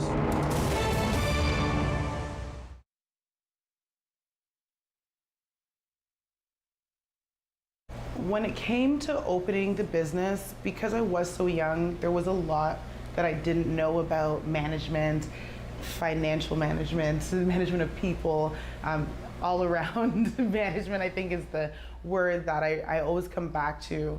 I think that I always had a passion and I knew that I wanted to create a space for people to get their hair done, but I had no idea, even having studied business management, what it really took to open a business as well as sustain a successful business. So in 2014, I was actually working with Angela Sutcliffe. She was my business coach at the time, and she was like, what's your niche? Like, what separates you from other salons? And when we started to really dig, it was the curls. It was the fact that we work with all curl types, curly, kinky, wavy, coily, which is how we identify our curl types. And then you have straight hair as well, of course. But you know, more than 70% of the world has some sort of curl pattern to their hair. And we just realized that that was not being addressed. It wasn't something we learned about in school. So that's, I went to the States and I traveled all over to kind of gain the information that I have now to be able to share it with our clients and as well as with other stylists. So in March when it came, I thought it was gonna last, a week, 2 weeks, through, I think it started off at 2 weeks. And I was like, cool, I have 2 weeks to just relax, that's fine. So I was actually in a position where I was not happy, so to say, but I was a little bit happy, to be honest, just because of what I was experiencing personally. Now, when that extension started to happen, it was not a great feeling. It was very uncomfortable not knowing how I was going to support myself financially. So I'm so excited about the Academy. It's something that I started and I launched it during the pandemic. So I've been teaching for a number of years. I've been educating for a number of years. I educated at Algonquin. I've educated at Versailles Hair Academy. And I've also educated in my own space, in this space and my old space up on Greenbank. And so it was just a continuum of what I've been doing for these years. When we have a client in our chair, it's not just about making your hair look great. It's about how do you go home and take what we've just taught you and emulate that. So now with a world where people want to quote unquote be diverse and inclusive, what does that really look like in a salon setting? And for me, it looks like being able to invite any curl type, any hair type really, because I can take care of straight hair types just as well as, I can take care of curls. And we cater to all curl types regardless of what you look like on the outside, we got you. Time to talk back. On the Rob Snow Show. Have your say and call now. 613-750-1310. Welcome back to the Rob Snow Show. Derick Fage here, filling in for Rob Snow. We're talking about the cost of living. Want to know, where are you feeling the pinch right now? Are there things you want to do that you can't do? You're skipping vacation? We want to hear from you. My apologies, by the way, for our listeners that called in and my system shut down on me, but I'm back, baby. I am back. Let's head over to Abe in Orleans. Abe, are you feeling the pinch here right now? Are you there, Abe? Abe, it's Derick. Oh, hello. Hey, sorry, there you are. How are you, Abe? I had you on mute. I didn't realize you were... It's okay, Abe. That happens to me all the time. Many people try to mute me. Good morning. How are you, Derick? I'm doing great. How about yourself? Oh, it could be better, Yeah. The prices of everything, it's gotten crazy. Like, before the inflation, everything, I could have... I make a decent living. Not rich by any means, but decent. Before inflation, everything, I can work Monday to Friday, have my weekends, and I can get by. I can save some money, buy things that I want, like impulse buys, stuff like that. Right. Now I'm finding myself working 6 days at my full-time job and picking up another second job in the evenings. Really? Well, just if I wanted to live the same lifestyle I live. And I'm single, so right. Me, myself, I feel bad for the folks at home that have families, and I don't even know how they do it. Yeah, and it's interesting, Abe, because, we've been encouraging people to go back out and, eat at restaurants and, shop at your local retail stores and support local. And, of course, we're going to continue to do that. But it's becoming more and more difficult. And all of these restaurants and retail and these small businesses that have suffered through the pandemic, they've got extra costs now. They have to pass that on to the consumer. I mean, are you at the point where you're eating out less because you just can't afford it? I mean, what are you? I'm at the point right now to buying things in bulk. Okay. It's cheaper over the long run. Like, I started buying my toothpaste for like the next 6 months. It's expensive up front, but right.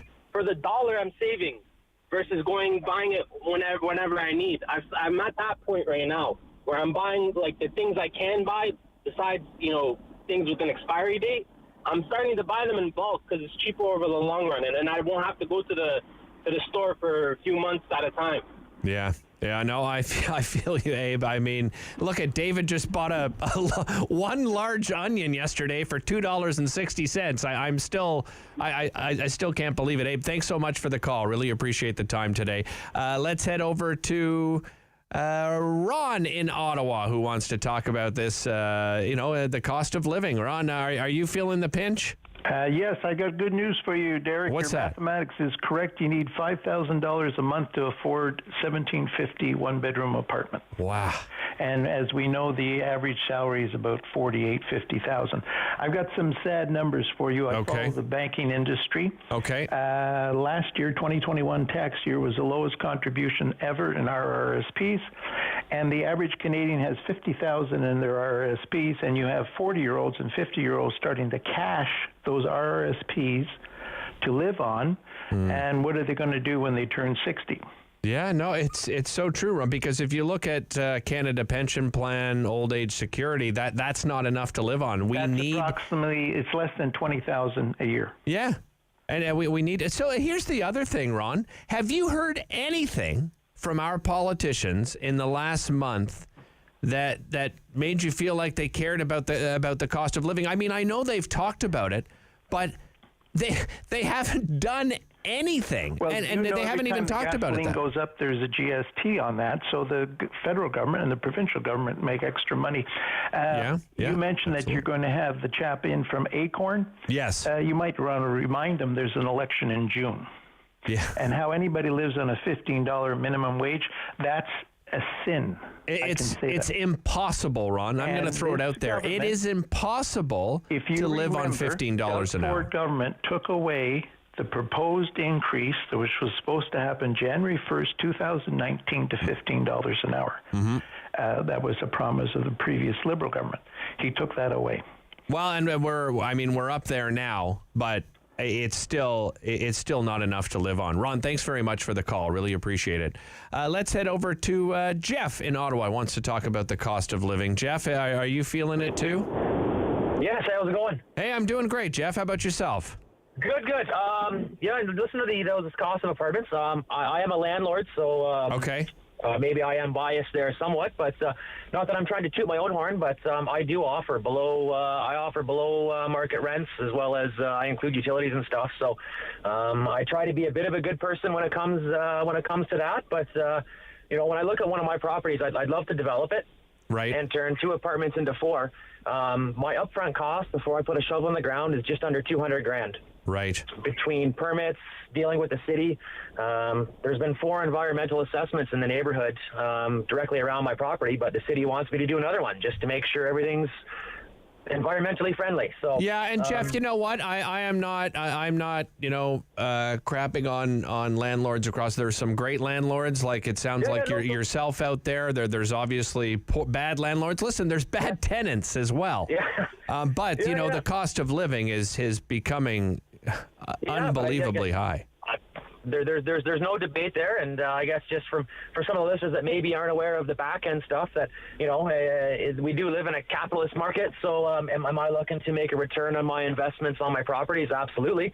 As I've already stated, I'd love to help people out and not be a slumlord and a cash grab. But when I've got to fork out $200,000 to turn 2 apartments into 4 before I even touch the place, that's one of the reasons why your rents are going to be higher.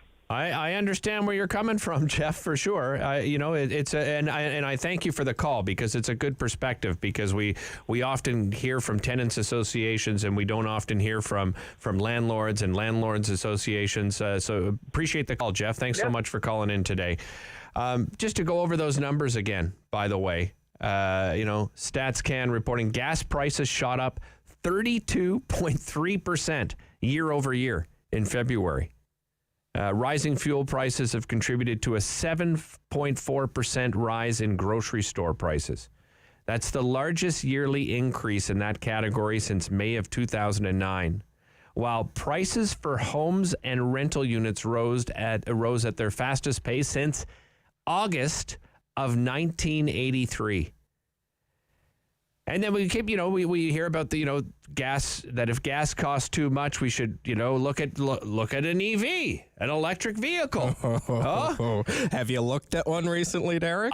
Listen, I haven't even bothered, to be honest. Well, and so listen, I'm driving a 2009 Honda Civic. I've got about 230,000 kilometers on it. I know I don't have a long life left on this vehicle, and I would love to buy an electric vehicle. I probably would even consider a hybrid right now over an electric.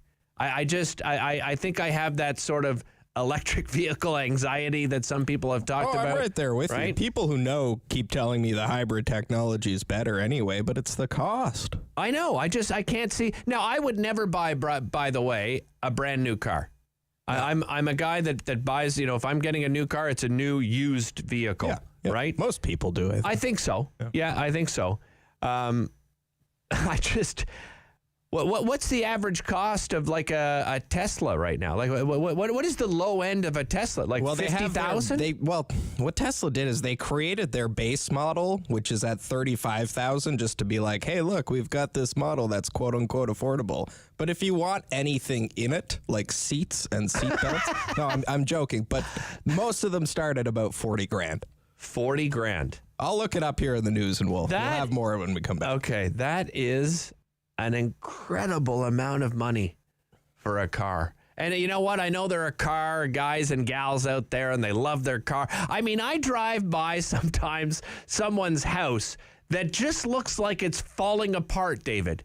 And there is like a brand new Audi in the driveway, or a brand new Ford F-150 in the driveway. And it just came right off the floor, brand new 2023.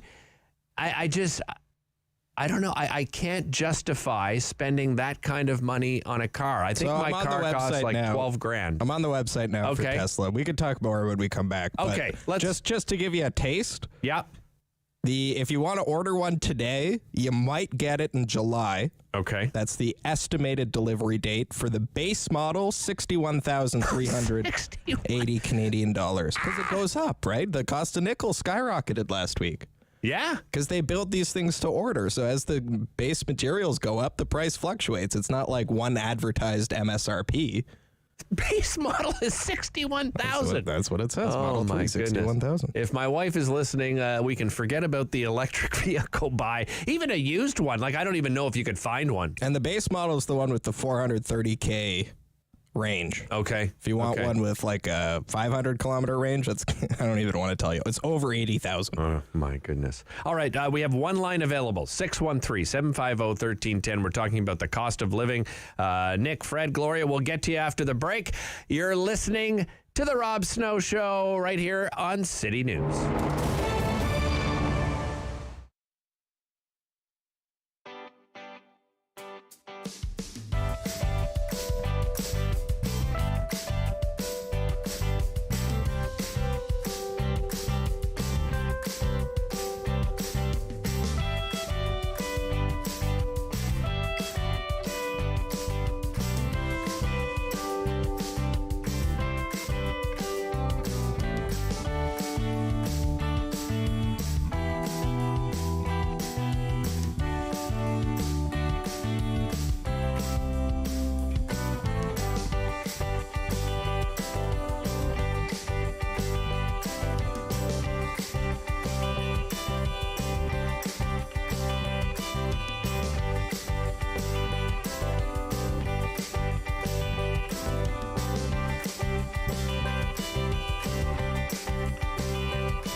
news in Ottawa and the Valley. This is City News, now on 101.1 FM and 1310 AM. This is Wednesday, the 16th of March. Good morning, I'm Jason White. Right now in Ottawa, partly cloudy and 2 degrees. It's 3 in Smiths Falls. Here's what's making news this hour. Ukraine's president has asked the United States to do more to help his country against the Russian invasion. The latest in Volodymyr Zelensky's video tour of Western capitals and a rare address to the U.S. Congress by a foreign leader. Provincial police say a man from Perth is among 3 arrested in a child sexual exploitation bust. The investigation focused on identifying persons in Eastern Ontario actively luring kids on social media for sexual purposes. 35-year-old Scott Davis of Perth is charged with internet luring, making sexually explicit material available, and indecent exposure to a person under 16. One of the other accused, 31-year-old Andrew David Lee Wan from Verona, north of Kingston. The third is a Toronto man. Calls for stronger rent control in Ontario this morning. Tenants and supporters will protest outside the office of Ottawa West and PN MPP Jeremy Roberts at 11. They say rents for apartments and homes are becoming unaffordable. They accuse landlords of using loopholes to skirt around existing rent control rules. A college teacher strike looming for this Friday. An OPSU has told colleges its members will walk off the job if institutions don't agree to binding interest arbitration. Key issues have included workload, the contracting out of faculty work, and benefits for part-time faculty. City News Time, 10:32. I'm Jason White. For news anytime, follow up online at ottawa.citynews.ca. Talk back. Hello. On the Rob Snow Show. The phone lines are open at 613-750-1310. Now, the Rob Snow Show continues. All right, welcome back to the Rob Snow Show. Just quickly, we just did a quick look here. The cheapest electric car in the Tesla lineup right now starts at about $47,000. $47,000, not $61,000, but still $47,000. That is a lot of money. All right.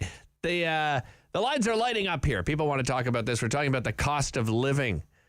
Oh boy, do you have to skip a vacation? Do you want to go out and support the local businesses, or you're just looking at it going, I'm going to have to stay home again and make an affordable meal at home. Let's head over to Nick in Ottawa. Nick, what are your thoughts on this? Are you feeling the pinch? Oh man, you'll feel the pinch of getting squeezed in a vice, man. Yeah. I got 3 young kids. They're 9, 10, 11 years old. Okay. You guys been busy? Hey, you were busy? We're busy. There's no question there. But I mean, I don't know how I'm going to afford any kind of extracurricular activities for them coming up this summer. Yeah. I mean, we like doing stuff with our kids. We like being active. Right. We're in a unique situation. My wife's terminally ill, so she's already on her I'm sorry to hear that, Nick. And I appreciate that. But she's on her disability pension, which is a joke.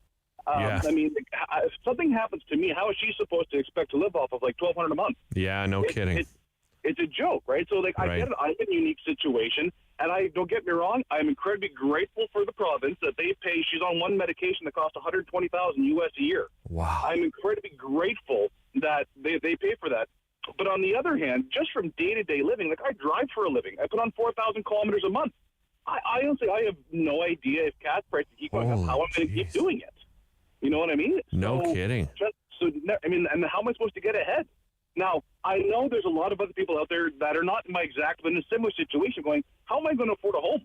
I pay rent as it is. Absolutely. There's no way I'm affording a down payment, especially on a single income, essentially. It does count, but I mean, I'm working for myself. I do work 2 jobs, so I see my kids, most weekends, on the weekends, and then one night a week I see my kids. Otherwise, I'm hate to say it, I'm too busy just to eat. So just to live and get the basics. I mean, you're not even talking about sending kids to overnight summer camp for a week or 2. You're just talking about the basics of living that you're having troubles with. Well, that's exactly it. We have a plan. We've had to cut back. I mean, we got almost nothing going into savings, just so that, of course, we can afford food. I mean, there's 5 of us in the household. The boys are eating out of house and home, as they should. Yeah, of course. But I mean, we're talking $1,000 a month in food. Yeah. Yeah, I'm not surprised at that number, Nick. And it's something that I always hear from experts when it comes to buying a home and so forth, and they talk about, the cost of your mortgage is about the same as you're going to pay for rent. They forget about all these Okay, that's all well and good, but, I've got to pay property taxes. I've got to do all the maintenance if something breaks down, if I've got to do a new roof, if I've got to replace a major appliance. I mean, there are so many other costs to home ownership outside of just a mortgage, right? 100%. We had a house and we loved it, but then when my wife was diagnosed, we ended up leaving the house because she couldn't do the stairs anymore. So we're grateful. We moved in with her parents, and they've been a blessing. But how can we get back in? I want to get a house and have a wheelchair accessible for her. But I mean, I have no idea how in the world we're going to be able to do it if things keep going the way they are. Nick, thank you so much for the call. I mean, just a reality check for a lot of people out there, and all the best to you and your family. I mean, bless you and your family, your wife, and your children. Nick's just talking about the reality, right? Let's get over to Campbell's Bay. Fred from Campbell's Bay. Fred, are you feeling the squeeze? Yeah, I do. Yeah. And I don't know why people are so upset. What do you expect when you have a government that printed so much money for the past 2 years with this whole pandemic, you know what I mean? And what people don't realize is we printed so much money that our dollar actually became worthless. Well, we have. I mean, Fred, to be fair, I don't think it would have mattered. And now, obviously, it does matter from party to party. They do it. Buying power. Yeah. No, but I mean, it is an unprecedented pandemic that we're also considering here, and government had to spend money, right? Well, I don't know, but I farm, so right. This squeeze that you guys seeing, it's not even close what you guys are going to be paying next year for food. Like our input costs for nitrogen, especially what's going on in Ukraine and Russia, Canada, and this is usually what politicians do. You know what I mean? They always put on their pants and they put a big show on it and they utter a few words, and then us, the common people, we end up paying for their stupidity, and it's frustrating because Fred, you mentioned politicians. Have you heard anything from your politicians in the last month that made you feel like they even cared about the cost of living, or anything at all? Like, have they even mentioned that they're working on doing something for the average person? Well, if they want to do something, then we have to start manufacturing stuff. We have to start. If you guys want your dollar power back, we need less government, and we have to start manufacturing stuff. You know what I mean? Just creating food for the world is not enough. We have to actually physically start producing stuff and taking power away from China and all those other countries that we're just bringing all our stuff to get them fixed. What do you farm, Fred? What? Grain, okay. and grain. So just to give you guys an example, the nitrogen I think used to be like before this pandemic was around like $400, $500 a ton. Now it's like $1,100, and they paid for it. But now because Canada put in sanctions, they said, we're going to dump all the Russian vodka, which is only like 1.5% of the vodka that we consume in Canada. So that was completely stupid. Russia, Putin, he's not a dumb guy. You know what I mean? Like the politicians here, they fuck the dog for the 2 years. Whoa. Watch the language, people. Watch the language. It's a great call up until that point. We were getting somewhere. You got to watch the language. This is a live radio show, okay? Please, I know you're frustrated. You can think those words, just don't say them out loud, okay? Let's move on to next caller. Let's go to Gloria in Ottawa. Gloria, are you feeling a hit in the cost of living here for you and your family? Well, I like to see somebody who isn't. Yeah. I don't know anyone outside of the sunshine list, I guess you could call it, the over $100,000 list. But even then, I'm sure they're going to be feeling it too. Yeah, for sure, right? Because you have a certain standard of living that you become accustomed to, right? Oh yeah, gone are the fancy meals. Oh yeah. they start to cut back in the parties and whatever else it is they do. But I tell you, one time we had a system whereby we had one worker in a family, in an average family, not everybody, right? But in an average family, and that one worker would bring in enough money, maybe not luxuries, not like cake every week and ice cream and what have you, but it was enough to keep a family and allow them to get married. Right. Today, it takes two incomes to do the same thing. Mm-hmm. Gloria, what have you been, what's hitting you the hardest as far as costs go? Oh, cost, my God, what is not? I mean, I had to buy a battery for my car the other day, and lordy, there was the government taxes on again. Yeah. Death and taxes, the only two things we're sure of. That's for sure. Gloria, thanks so much for the call. Really appreciate it. Let's head over to, by the way, we've got a couple of lines you've been trying to get through. It's 613-750-1310. We're talking about the cost of living. Can you afford life right now? We're looking at some of the latest inflation numbers in from StatsCan. The annual inflation rate climbed to 5.7% in February. That's the highest since August of 1991. I mean, David bought an onion yesterday for dinner. It cost him $2.60 for one onion. I can't believe it. It's just crazy. That's the supply chain. It's the tax. It's the price of gas. It's everything. Yeah. I mean, the onion might only cost 60 cents to produce, but by the time it gets to the grocery store, like we become accustomed in our culture to having fresh produce year round. Yeah. But at these prices, I mean, at a certain income level, you're going to have to go back to eating canned and frozen food. Yeah. Unless you make enough money to afford the luxury of a fresh vegetable. And then what does that do to health outcomes? We talk so much about equity. Yeah. About equality. If you make less than 6 figures a year, can you afford to be healthy? Is health a luxury now? Well, and actually, it's interesting you bring that up because the month of March is Nutrition Month. So the Registered Dietitians of Canada, we have them each and every year in the month of March. They come on Daytime Ottawa to discuss, nutrition and how to stay healthy, what to look for in your local grocery store, how to walk around sort of the perimeter of the grocery store and buying, fresh produce and, as much color as possible in your diet. And those items are just becoming more and more unaffordable. I mean, I know that registered dietitian is still encouraging you to buy those items and to look at, your local flyers and find out, where you can buy them at a more affordable price. But the reality is, as David just said, we live in a climate where, when it comes to fresh produce, we've got to wait till, kind of late spring to start getting things in here locally. Let's head over to, before we take a break, Armand in Ottawa. Armand, I imagine you're like everybody else that's calling and feeling the pinch. Oh, damn right. I don't. Those landlords, when they started gouging for rents, I just said to myself, what made it from one day to the next to go up so high?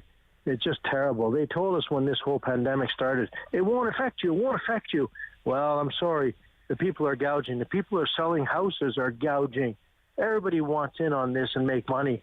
I mean, I can't tell you how many stories I've seen, Armand, of, a person that owns 30 homes, right? That's bought 30 homes in the past, 4 years and is building their portfolios. And, and Geoff, I think it was Geoff that called in earlier. He's a landlord, and he says, there's costs of maintaining and upgrading and renovating. And, the average person, I think, understands all that. But still, when you look at the average price of a one-bedroom, Armand, in Ottawa, it's unaffordable to so many. It's getting very hard. It's like I just can't wrap my head around that. Yeah, landlords, like you just said, the cost of the house. Nothing's changed in years. They've always been the ones that they have to take care of their property. Hopefully, tenants do a good job too, but nothing's changed. They still have to do it no matter what. Why would you gouge from let's say you pay $1,200 a month and then they throw you on your keister outside? because they want to sell the house, and you have to go rent one for $2,000 a month. And where are you going to get that extra? Yeah, that rent-eviction situation is a real one. Is certainly a real one. Armand, thank you so much for the call. Really appreciate it. We've got one line available, 613-750-1310. We're talking the cost of living here on the Rob Snow Show. We're going to take a quick break. My name's Derick Fage, host of Daytime Ottawa on Rogers TV, filling in for Rob, and you're watching on Rogers TV and City News.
To talk back on the Rob Snow Show. Have your say and call now.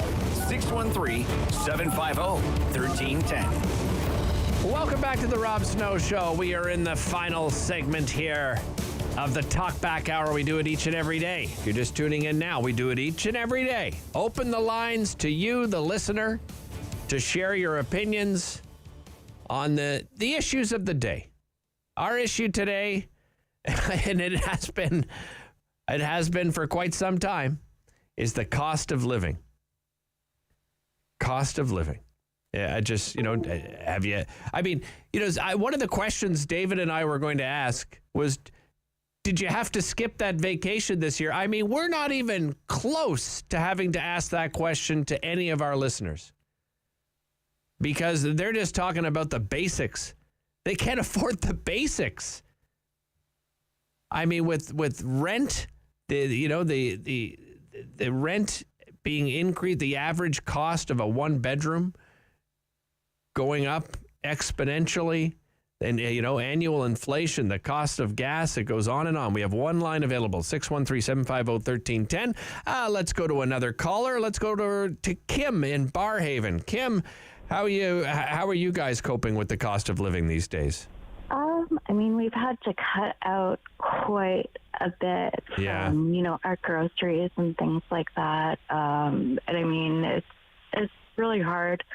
And, we're concerned about, just affording the gas to take our child to the extracurriculars, and so are things like development in, violin and other things like that. Is not only going to be for people who have a lot of money to be able to do that, that sort of thing. But I'm really concerned, what's talked very little about are people on ODSP, especially people who are single on ODSP. It is absolutely ridiculous that this is not even, it doesn't even seem to be on the map at all for anything to go up for the any increases or anything. You have a single person and they're expected to find a place to live for under $500 a month. How is that possible? It's not possible. Right? You have a room to rent in a house. That's it. $700 a month. Yeah. And they only have $1,100 a month. And then there's going to be an even bigger increase April 1st with the increase to the carbon tax, which, and the government has no plans to raise ODSP at all, and it was cut back in the Harris days, and then it's barely been raised, barely been raised at all since then, and the cost of living is much higher. So you look around for a one-bedroom apartment, they're going for $1,500 a month. Yeah, so how are they supposed to live? It's so difficult, and when you mention people on ODSP, not only is it difficult to find a place, but some of them have different needs as well, and mobility issues, and you have to take all of those things into consideration. Kim, really appreciate the call. Thank you so much for bringing that up. It's an excellent point, an important point. Let's head over to Dan in Lanark. Dan, you feeling the pinch as well? Well, I just happened to get my credit card bill yesterday, and I always go through it to see, make sure everything was okay. Right. Rounded off to the nearest dollar, the total credit card bill was $2,600. Wow. The total bill for food, and I'm talking real food. I'm not talking takeout. I'm not talking prepared stuff or frozen dinners. I'm talking raw materials. Okay. $1,000. $1,000 for two people in 1 month. Now, I was from February the 9th to March the 8th, and it's a fresh statement. And like I say, that's a lot of money. Oh, yeah, absolutely. For two people. Now, we eat good food, and that's not junk food. I'm not talking potato chips or cheesies or any of this sort of crap. I'm talking good, solid food. My wife makes some really great homemade soups. There's nothing gets wasted. Yeah, and foods that we're encouraged to eat too, right, Dan? Exactly. I mean, we hear it all the time, right? I'll be looking for roadkill pretty soon. I hope it doesn't come to that, Dan. Thanks so much for the call. One other thing. Yeah, go ahead quickly. You know what you could do to help reduce the cost of living? Provide a toll-free number for folks who live out in the country so we could call in more often. I've been on the line between talking with you and waiting to talk with you 11 minutes and 12 minutes. 12 minutes. Okay. 12 minutes.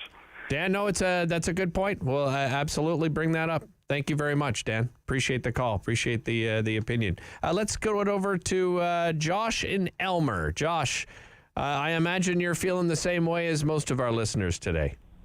Hi, thanks a lot for taking my call. And You're welcome. Absolutely am feeling the same way as most of our listeners. I just want to say one thing. My heart goes out to that gentleman that called earlier with about his wife in a terminally ill situation. My daughter's a cancer survivor, so I can definitely empathize with his situation. Our household comprises of 2 kids and 2 adults. Okay. The value of our house has gone up twofold since 11 years. Right. Which completely surprised us. And definitely our budget is followed at the penny. We know exactly where our money is going. And, we shop the sales, we are very frugal, right. And it's phenomenal how much more the cost of living is for us, over the past few months. Yeah, and Josh, it's all well and good that your house has doubled too. I mean, it's great. You have this wonderful asset that you have, but it's the value of it is only great, when you sell it and then you have to buy again, right? Exactly. Or you have to pay rent, and rental prices, as we talked about earlier on in the show, have gone up incredibly in this city and right across the country. Yep. Yeah. I just can't help but to think of how my kids are gonna, afford something to live in when they're ready to do that. Yeah. And my last thing too, my heart goes out to our to the citizens of Ukraine and stuff like that. Yeah. And but I really do feel as though our Prime Minister should stop using world issues and other things to concentrate on. He should start concentrating on Canadians. And our economy, and I understand Ukrainians, they need all the help that they can get. Absolutely, yeah. But our Prime Minister just seems to take any kind of opportunity these days to take his attention away from Canadians. No, great point, Josh, because, that's something we talked about. Thanks so much for the call. Something we talked about earlier is just the lack of leadership, especially when it comes to the cost of living. We're going to take one more call to wrap things up here in the Talk Back Hour. Dwayne from Richmond. Dwayne, you're feeling the pinch as well? Yes, I most definitely am. Yeah. I've been in business for 40 years downtown Ottawa. Okay. And my last 10 years, I had a business that I owned the condo and moved a handful of my staff to it. And then because of COVID, I couldn't open up because of the 6 feet of social distancing, which I didn't even have from as soon as somebody entered the door. Right. So as far as doing business, I would have to kick out all my staff, accept my client in, lock the door, and then do my service. And once she's paid, she would leave. I still had to lock the door, clean everything up. Right. And in order to do my business, what I would do in a 5-day week, I would only be able to get 37% of that in based on 7 days, 16 hours a day. And then let my next staff in, and I would have to wait out. Right. Dwayne, I really appreciate the call. Thanks so much for calling in. Just running out of time here. We've got to get to the news. But to everybody that called in, by the way, thank you so much. Just a reality check. And I just hope that, we know that there's a lot of people. Rob has built this great following, and a lot of politicians and, city councilors listen to this show. And I hope they were listening today, because this is an incredibly important issue that so many people are struggling.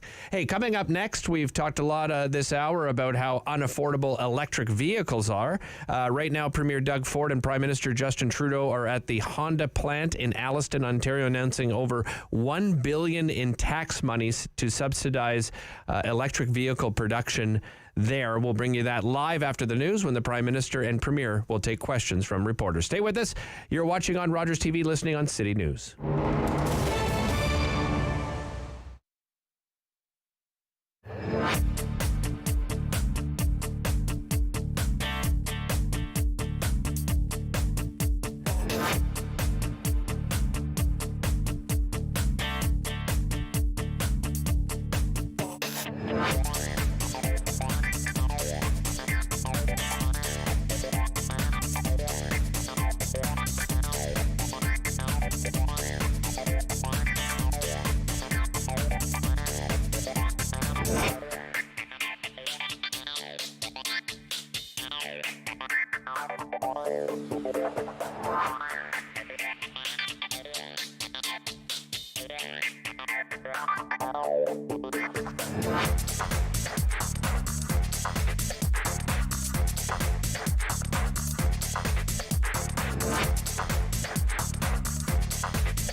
1 for local news in Ottawa and the Valley.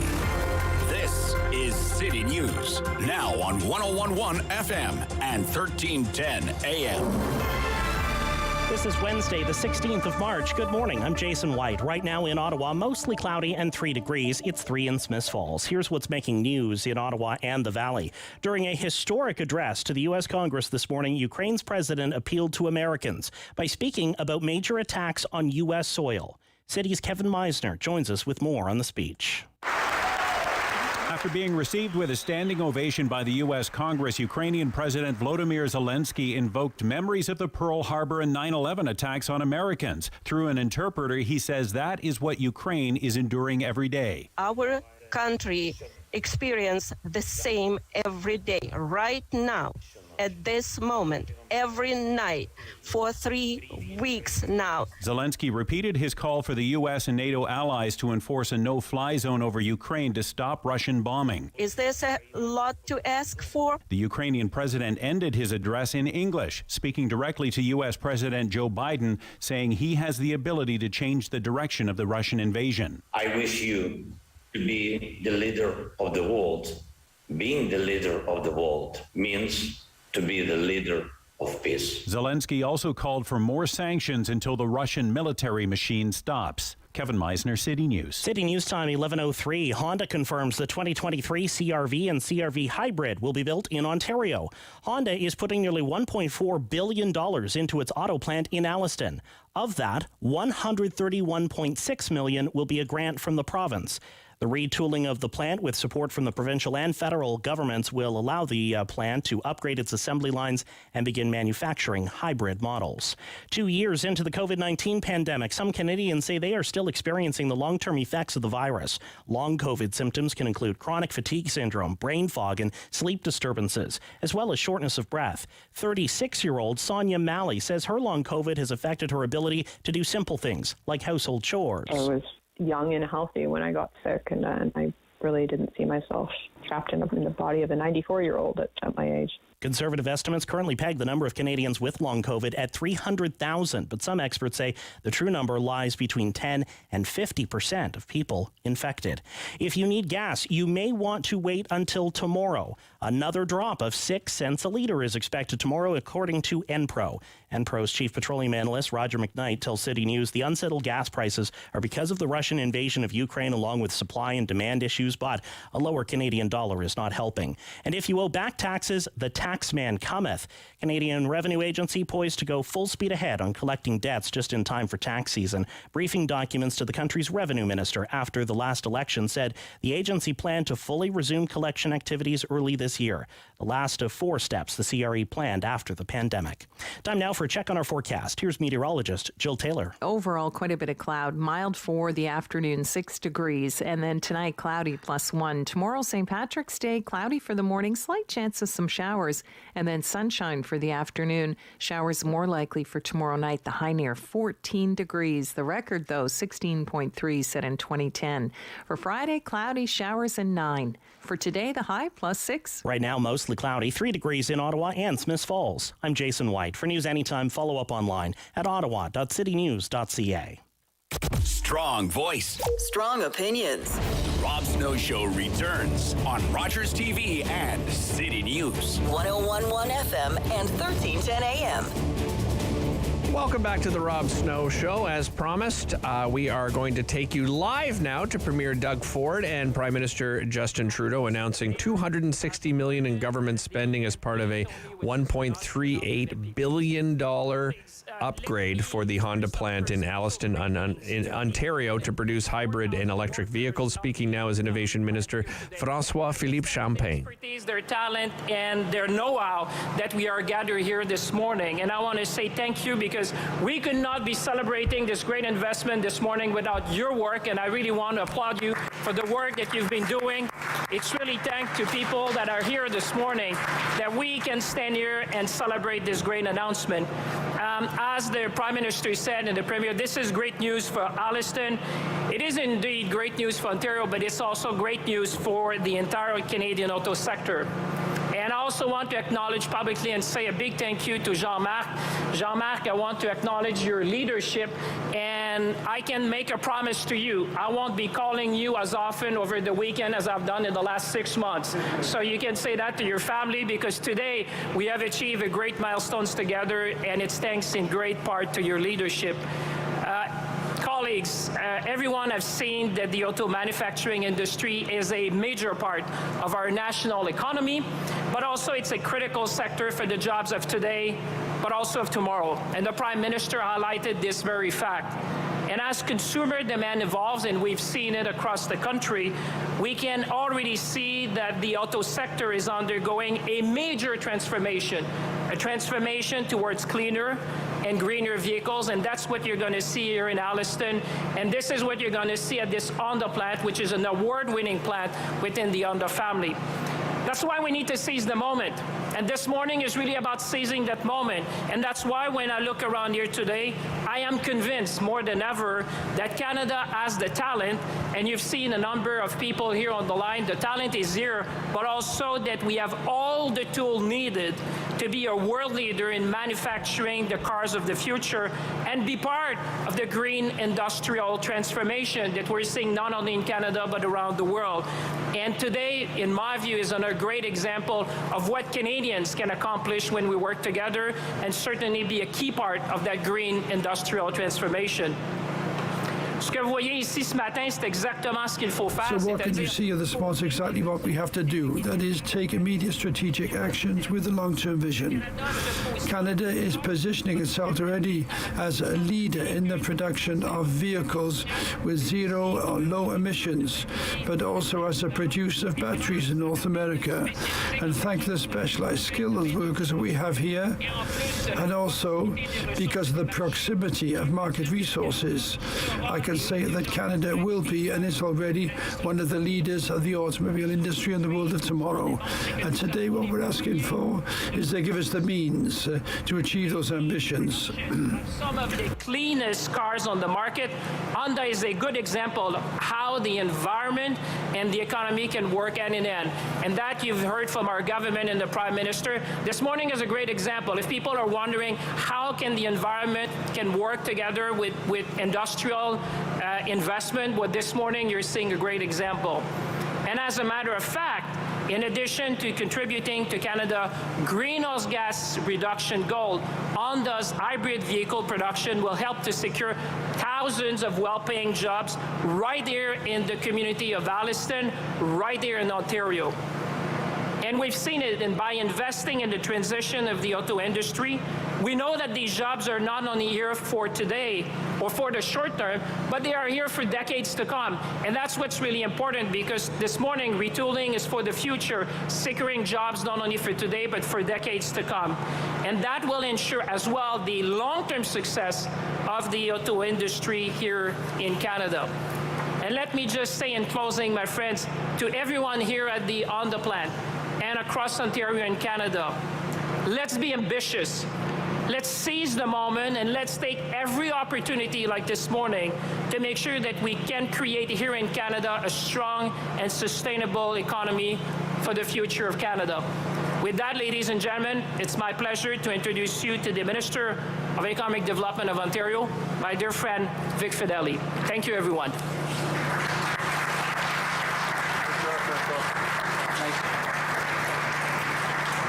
Thank you. Thank you, Minister Champagne, Premier Ford, Prime Minister Trudeau, and thank you to Jean-Marc and the whole team at Honda for hosting us here today. It's great to be back here in Alliston, home of Honda's assembly plant for more than 30 years. We're proud to be here with some of the thousands of incredible people who come to work here every single day. Since taking office, one of our government's top priorities has been to attract game-changing investments to the province and building up our auto sector to create the cars of the future. Today's exciting announcement is another proof point of our commitment to the future of Ontario's Ontario's automotive sector, which we announced last year in Phase 2 of Driving Prosperity, our plan for the future. Ontario's automotive supply chain is ready to build the hybrid and battery electric vehicles of the future, and Driving Prosperity outlines our commitment to help make that happen. The retooling here of the Alliston plant is another sign of the hybrid and EV revolution taking hold in Ontario. Since taking office, we've taken an all-of-Ontario approach to making game-changing investments that support our auto sector and communities with deep roots in manufacturing. And this includes last month's once-in-a-generation $500 million investment towards Dofasco's green steel production in Hamilton, as well as many important investments across the province's auto supply chain through our $100 million regional development programs. And now we can proudly add Honda Canada's retooling of its Alliston plant to that growing list of future-forward investments in our auto sector and its workers. This nearly $1.4 billion project, with the support of more than $131 million from the province of Ontario and the federal government, will manufacture the company's next-generation models, including hybrid versions built in Ontario and sold across North America. It's a major turning point for Honda and for Ontario, and our government is proud to play a leading role. From day one, our government's plan has been to unleash Ontario, our economic potential, to attract investment by making the province an attractive place to do business once again. Through our strong Open for Business mandate, we have taken decisive steps to lower taxes, reduce electricity costs, and cut red tape. And this has reduced the cost of doing business in Ontario by nearly $7 billion a year, each and every year. Honda's investment demonstrates that our plan is working and helps secure Ontario as the engine of Canada's economy as we reposition our auto sector and broader supply chains in the global shift to hybrid, EV, and EV battery production. We're grateful to the whole team here at Honda for this investment you're making in the economy of the future, and to the hardworking people across Ontario's automotive sector. Thank you very much, and we'll ask the Prime Minister to return to the podium.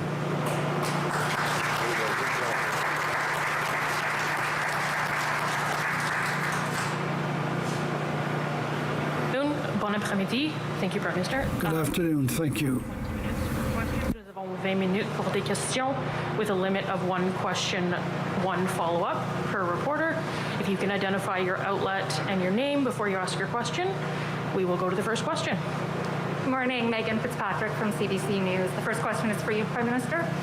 And if you could answer in French and English, please. A couple questions on Ukraine. Yesterday, President Zelensky made a very personal appeal for Canada to support him and his country, not just with words, but with actions. We know he wants a no-fly zone. We know so far your government has signaled Canada won't do that. What do you think the consequences of not doing a no-fly zone would be? Are you prepared to live with those consequences? If I could throw a second part in there.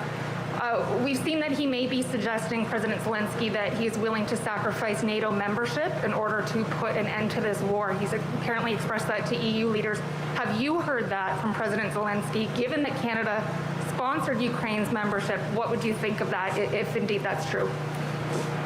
First of all, we are all continually horrified by the terrible images we're seeing coming out of Ukraine. Vladimir Putin's illegal and unjust war must stop. It is a terrible thing for the people of Ukraine. It's also a terrible thing for the world. This attack on democracies, this attack on innocence, this attack on the very foundation and pillars that make us successful and prosperous and peaceful around the world. So we will continue to stand up and support Ukraine with humanitarian support, with refugee support, but also with equipment, military equipment, and lethal equipment as well. This is something that we've continually done because the Ukrainians are demonstrating an ability to push back, defend their land, defend their country, defend their culture, defend their fellow citizens against this illegal Russian invasion. We've continually said we're ready to do more, and we're working every day to support more, but there are, as you point out, large conversations going on around NATO, and I will be going next week to the NATO's meeting in Brussels to further talk about the decisions we take as an alliance as to how to best support Ukraine and protect the lives of people in Ukraine and around the world. So we can see every evening dreadful images coming out of the Ukraine. This illegal, illegitimate war by Vladimir Putin. It's unacceptable. And as all right, there you have it. The big announcement. Premier Doug Ford and Prime Minister Justin Trudeau actually having a joint announcement is quite rare for the two of them, but announcing just over $260 million in government spending as part of a $1.38 billion upgrade for the Honda plant in Alliston, Ontario, to produce hybrid and electric vehicles in Ontario. I actually I headed over to, I wasn't sure whether Honda had pure electric vehicles in their fleet. They don't as of yet, so hence I'm guessing the extremely generous amount of money that the government is giving them to help out. They do a couple of hybrids, so that's one of the reasons they're doing that. All right, we're going to take a quick break. We're going to be back talking rent control after the break. My name is Derick Fage. I'm filling in for Rob Snow right here on Rogers TV and City News.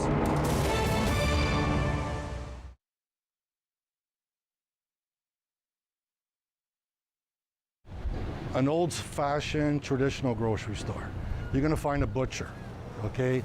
You want a steak cut a certain way, you're going to get it. You know, there's flour piled in the warehouse. There's mixers on the floor. There's flour on the floor. The bakery is rented out to Frank Nicolo. It's him and his son come in at night. They mix the dough, they roll the dough, and they bake the dough. It's not the traditional frozen and thaw and put it in the bin, okay?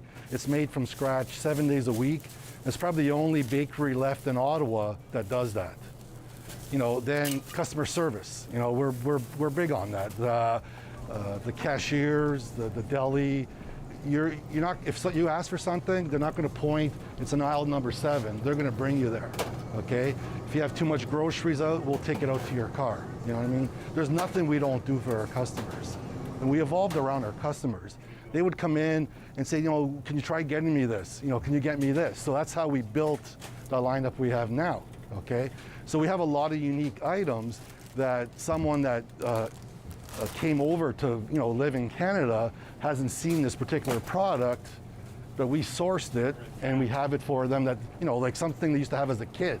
We have a lot of those unique items, a lot, you know, from like all over the world. And we source it through, you know, distributors in Montreal and Toronto that bring in the product in bulk, and we piggyback off of them.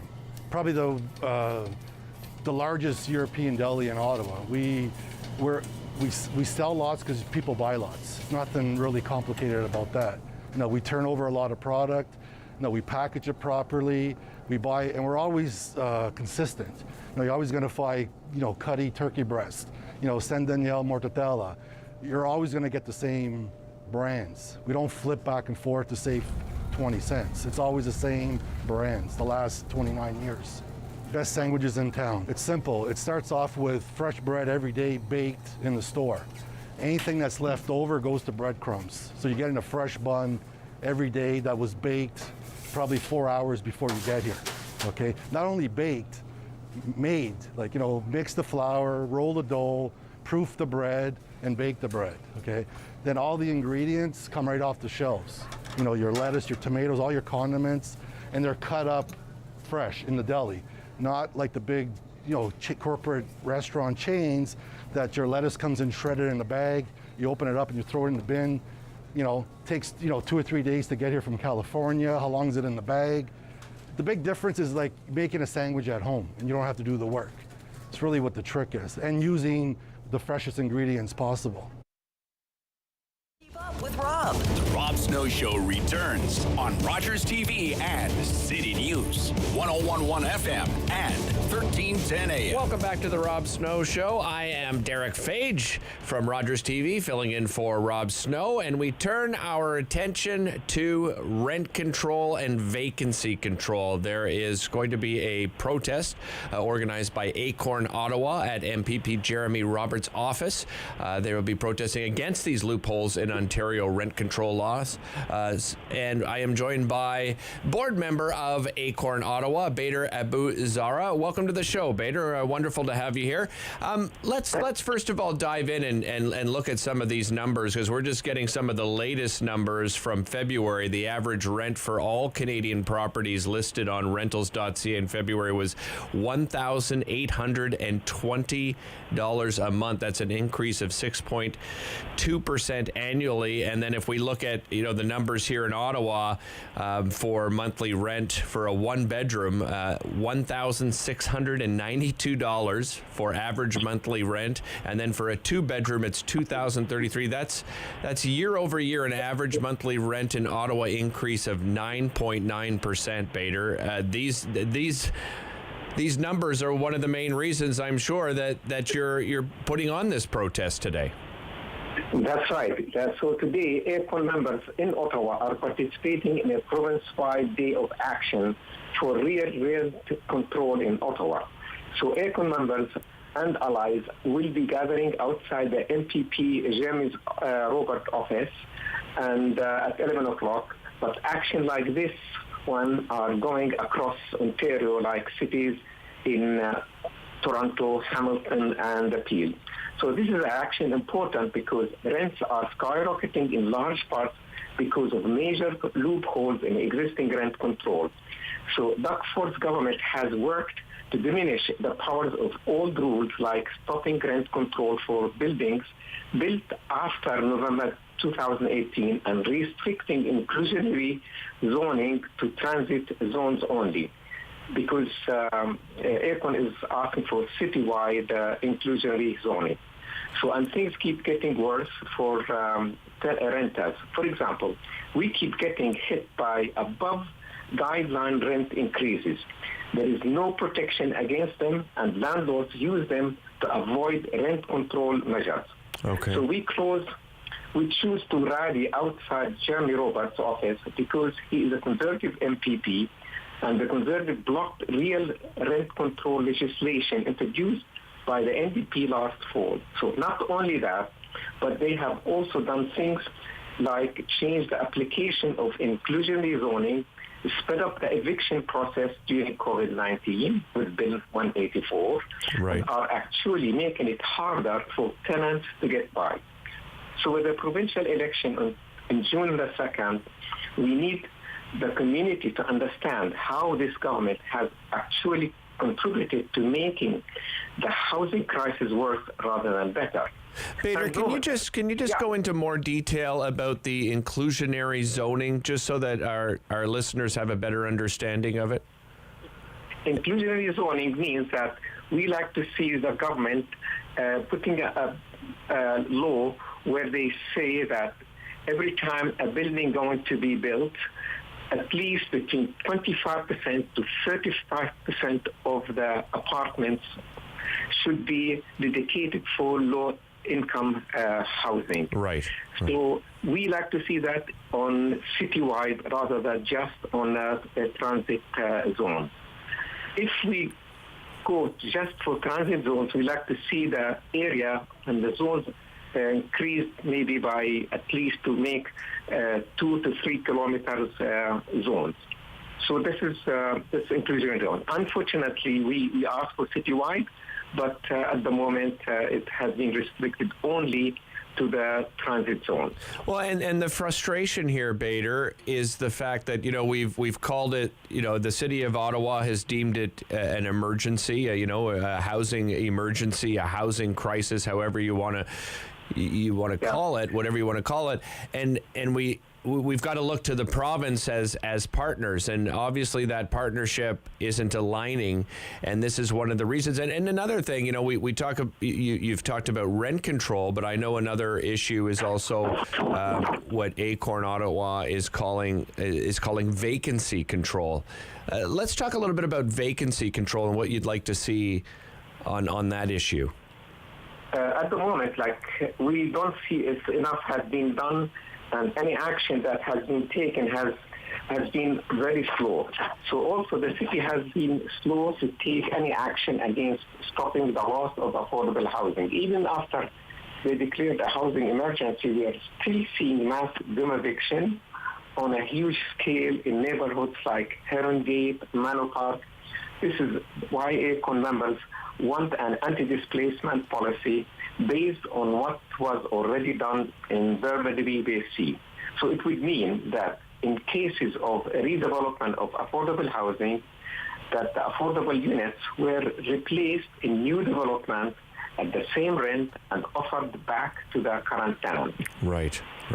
I'm speaking, by the way, to Bader Abu Zhara, board member of ACORN Ottawa. They will be protesting today at MPP Jeremy Roberts' office and protesting against these loopholes in Ontario when it comes to rent control laws. And I understand as well that you've teamed up with Horizon Ottawa and City for All Women, the City for All Women initiative, to assemble a panel to talk about what inclusionary zoning needs to be addressed, all the needs that need to be addressed for Ottawa's housing. That's coming up on March the 31st, correct? Yes. And Bader, you obviously are trying to get more, the more people that speak out about, the loopholes and the concerns. And I guess the other concerns too, Bader, is what people are describing as, rent evictions and demo evictions. That's another issue I know that ACORN Ottawa has looked at very closely. So that's correct. So we are having, as I said, at the moment, especially here in Ottawa, we see a lot of renovation and demoviction, and we saw them at the neighborhoods like Heron Gate and Manor Park. And we like to see that stopping because huge companies are taking down those low-income housing and put them with high-rise condominium, and keep the low-income housing in, and we lose those low-income housing. Right. To these new developments, yes. Bader, really appreciate your time today. Thanks so much for joining us here on the Rob Snow Show. Thank you very much for calling us and reaching for us. And you can call us anytime, please. Thank you very much. That's Bader Abu Zhara, board member of ACORN Ottawa. You can find out more information at the website as well if you want to get involved, acorncanada.org/Ottawa. I'm Derick Fage, filling in for Rob Snow right here on City News.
news in Ottawa and the Valley. This is City News, now on 101.1 FM and 1310 AM.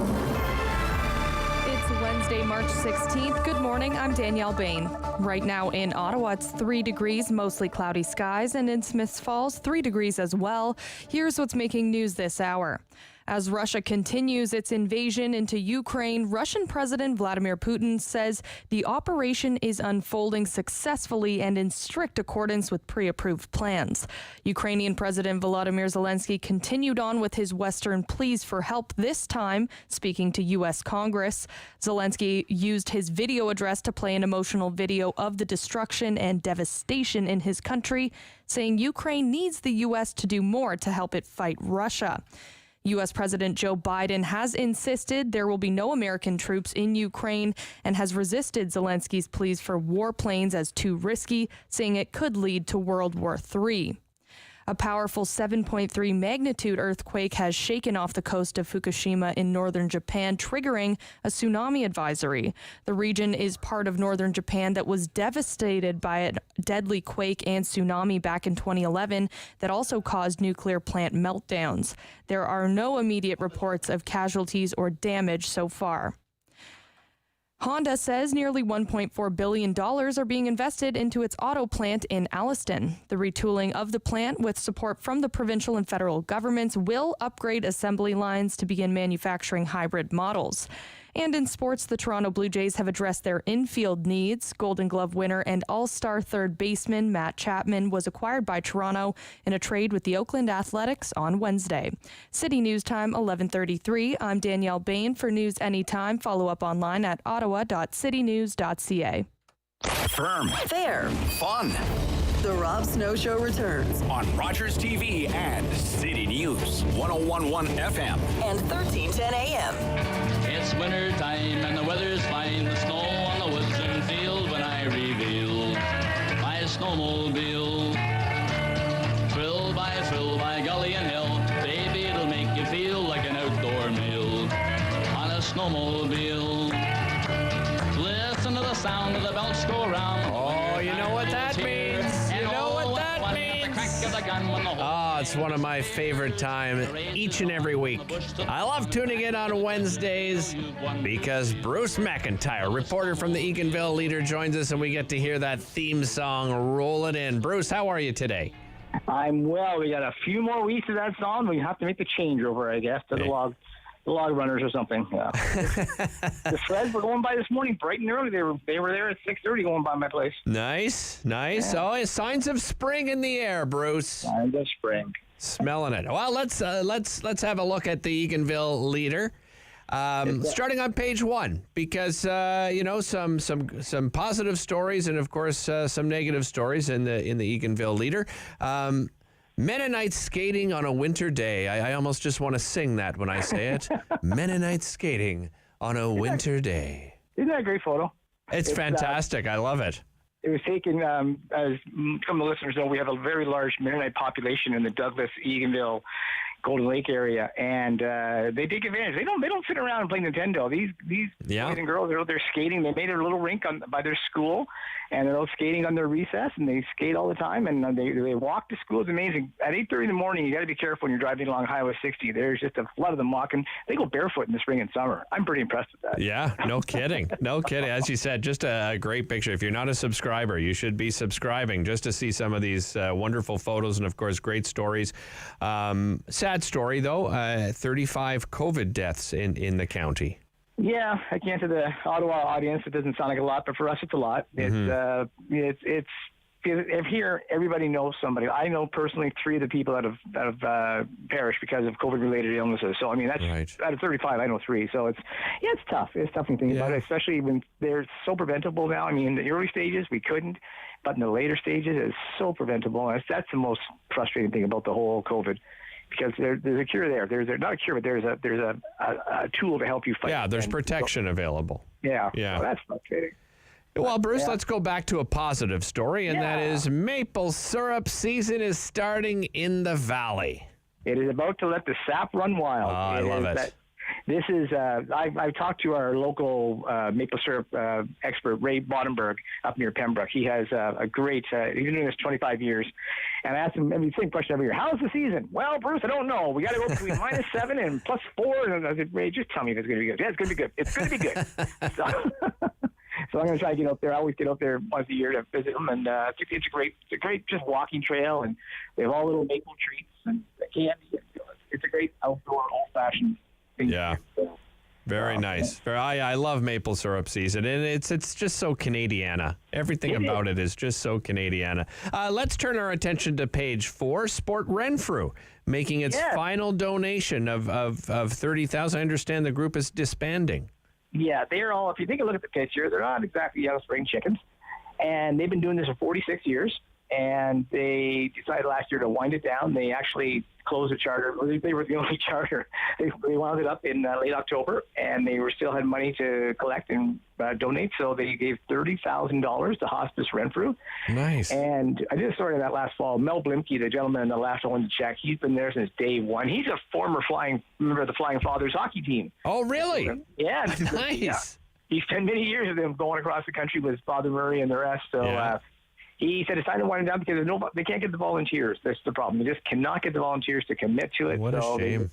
It's what you're going to see more and more of that, unfortunately. It's these service clubs and organizations are shutting down because people are too busy. We've been busy for 2,000 years. I don't know how you're too busy in 2022. You can't find time to help your community. So, but that's the way of the world. No, it's tough. You're seeing it at organizations. You mentioned clubs too. I mean, I'm a member of the RCMP club, and they're going to have to be raising their fees coming next year to the new season. And we just again, you look at the volunteer board that we have at the club. It's everybody's a little bit older. We need to get those young people in there and sort of passing the torch, right?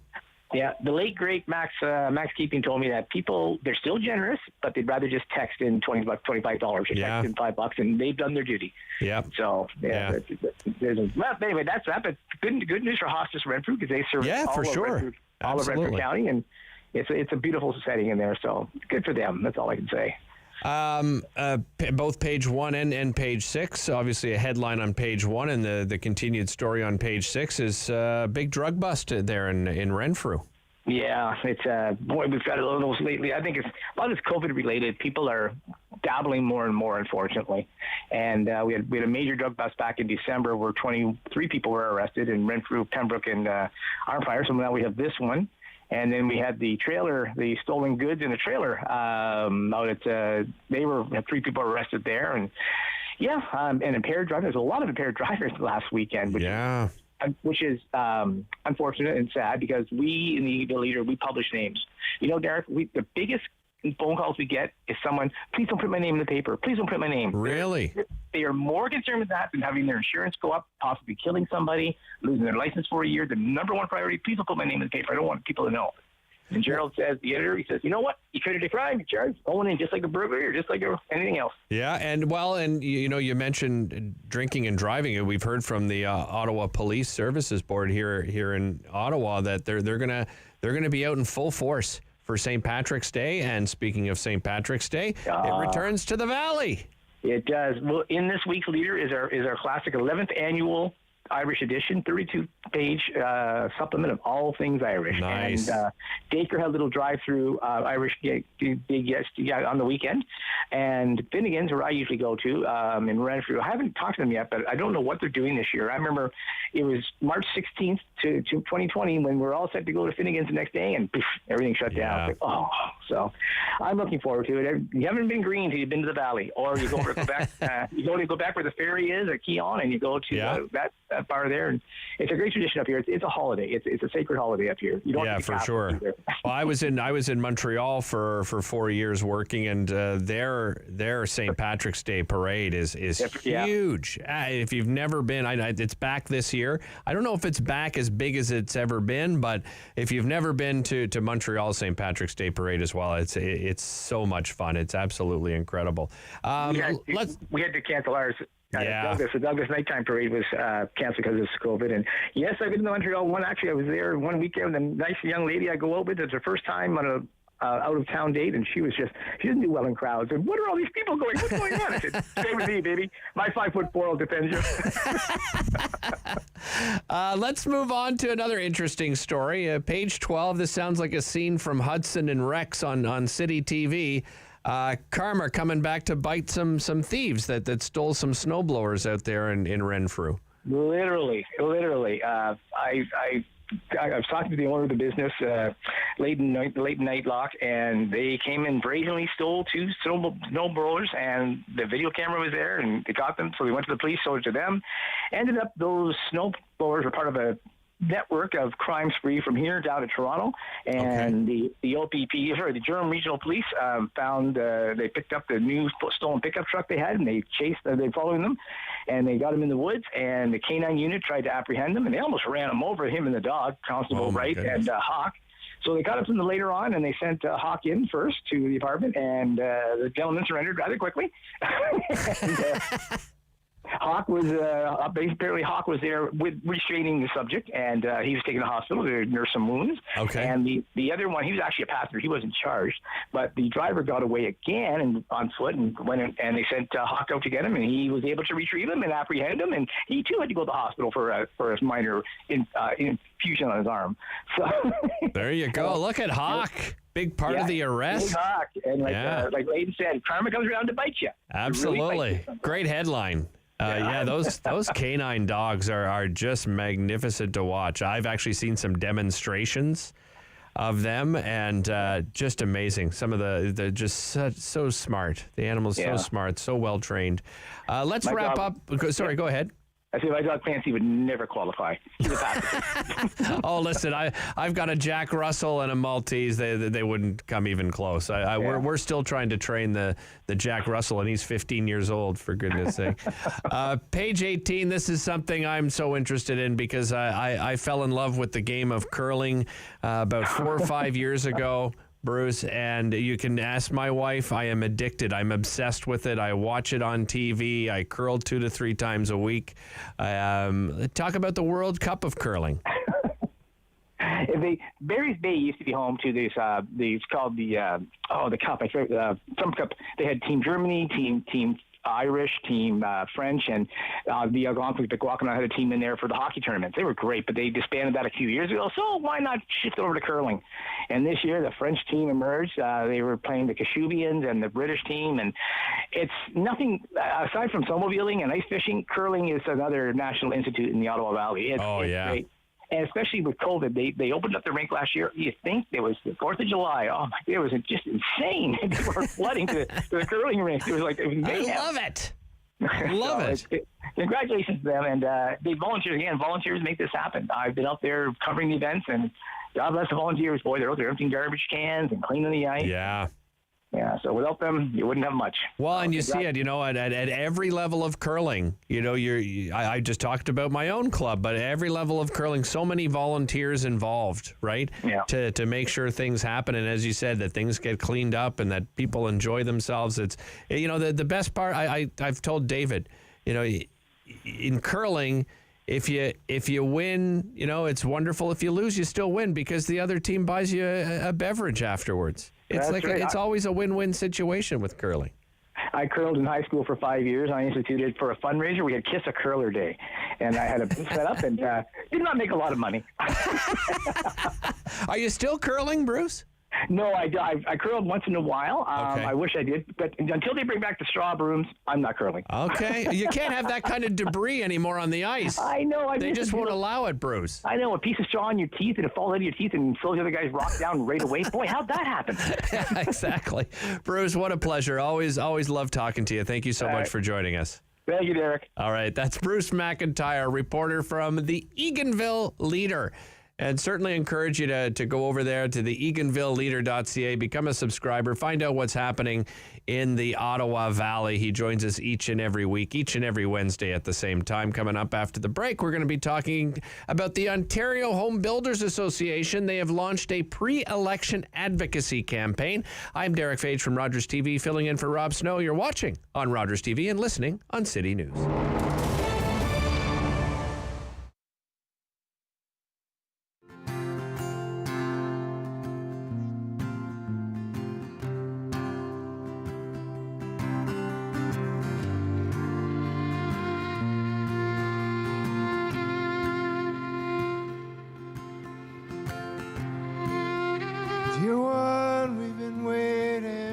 for you. Oh, we're thrilled inside ourselves, you arrived. And white coats came in heads held low. We talked for a bit, shuffle outside. We closed the curtains, held each other, and we cried.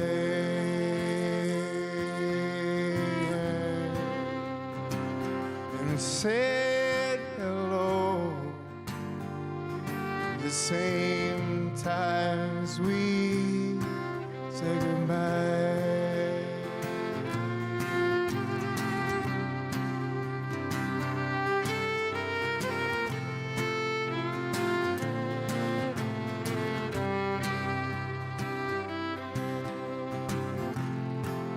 Smallest and wingless, oh, leaving as soon as you'd arrive. Sadness is love wasted, with no little heart to place it inside. Close the curtains and held each other and cried.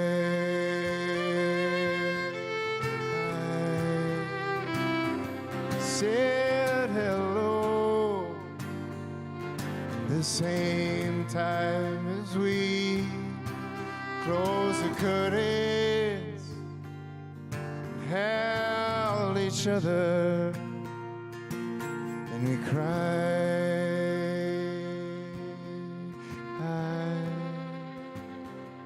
We said hello at the same time as we said goodbye.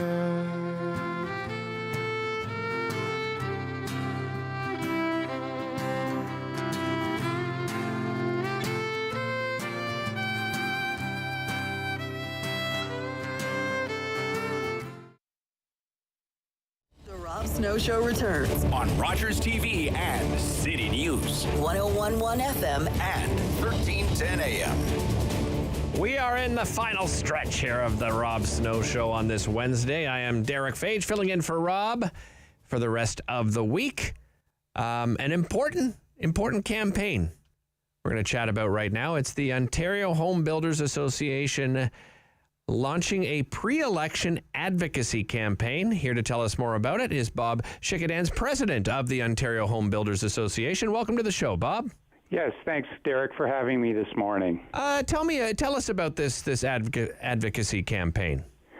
Well, essentially, I think most of your listeners know, or if they don't know, that we're going to have a provincial election on and before June 2nd, and judging by the last federal election last year, and really the talk on the street and concerns people have, housing is going to be a very dominant and priority issue coming forward. Yeah, absolutely. So let's talk then about the Ontario Home Builders Association. What's their position on the state of housing and housing supply in Ontario right now?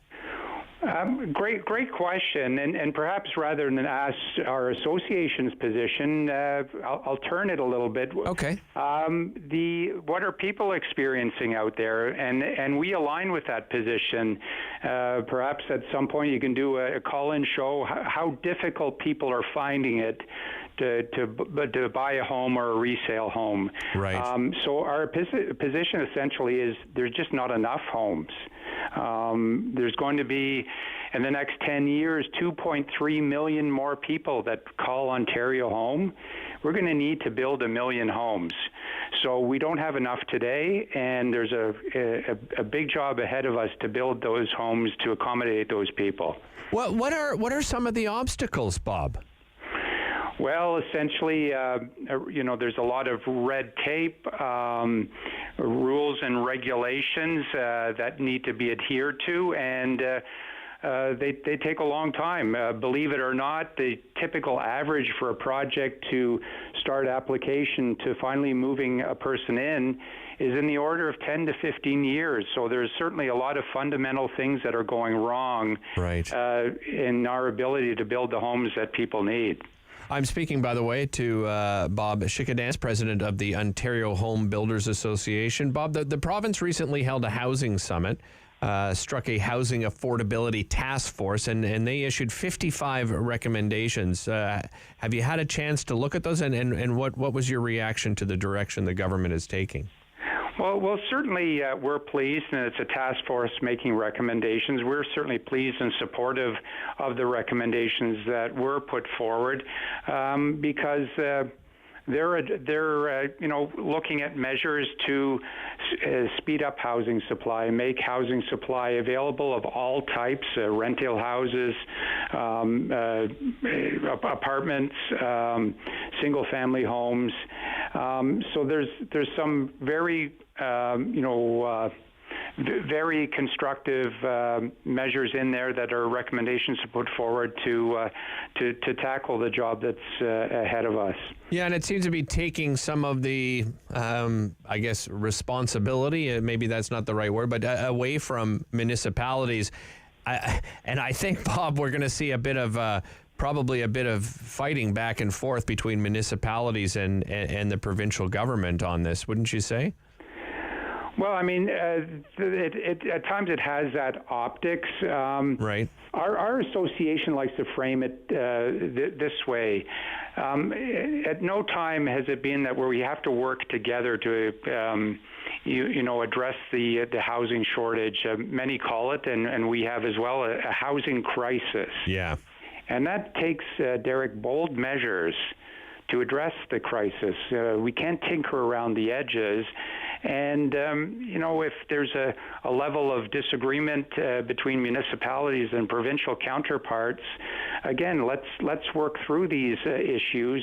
The goal is really, if we're talking, we're not building. So we have to pivot and start building and get the homes that I'm sure friends and acquaintances of yourself and listeners, they're having a tough time finding a place. Oh, yeah. I mean, our talkback hour today, Bob, I can tell you, we're talking about the cost of living, and many people brought up, the cost of owning a home. That was on top of mind. The cost of rent, the inflation is hitting, historical highs that we haven't seen since I think it's been 1991. So, yeah, there's a lot of concern. Bob, there's no doubt about that. What would be your association's message for the incoming government after the election this June? What do you think the priorities are? Well, I think the simple message here, Derick, is as I mentioned just previously, is the need really to, in a meaningful way, to work together to address this issue like never before.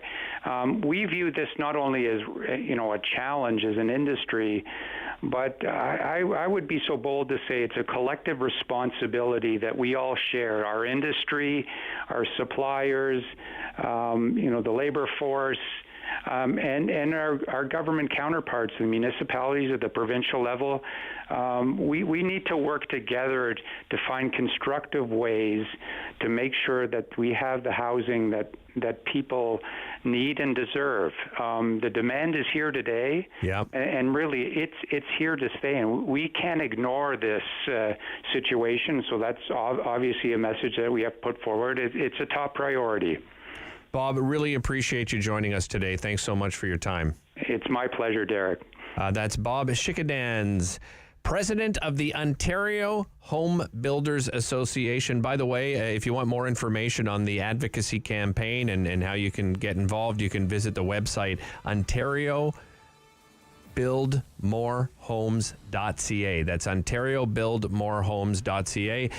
One thing we didn't touch on, we have like a minute left here, but I don't know if people saw this in the news, but the U.S. Senate has voted unanimously to make daylight saving time permanent which could pave the way for Canadian provinces to follow suit. The Ontario legislature, by the way, passed a bill in November 2020 to put an end to time changes and keep the province, permanently on daylight saving time. The bill received royal assent, but has yet to be proclaimed into law because it was contingent on New York and Quebec making the same change. Which makes sense, right? A member of the provincial parliament who introduced the private members bill believes it would be crucial to get Quebec on board, and I don't disagree with that. But, it could be coming. Thought I'd throw that out there. What a great show today. Thanks so much, everybody, for listening. A great talk-back hour as well, talking about, the cost of living right here in Ottawa and, of course, across the country. Annual inflation rate climbed to 5.7%, by the way, in February. I was correct. That was the highest since August of 1991. Well, we'll do this all again tomorrow. The Talk Back Hour again is your hour. We'll come up with another question or a couple of questions for you. Our number is 613-750-1310. Thanks so much for listening. Coming up after the break is the Sam Laprade Show. Sam is off until Monday, March the 21st, but Cormac McSweeney will be joining you. He will be taking over for the Sam Laprade Show, noon to 2 o'clock. Stay tuned for that. You're listening to City News. The Rob Snow Show. Tune in. This program is brought to you by NBA.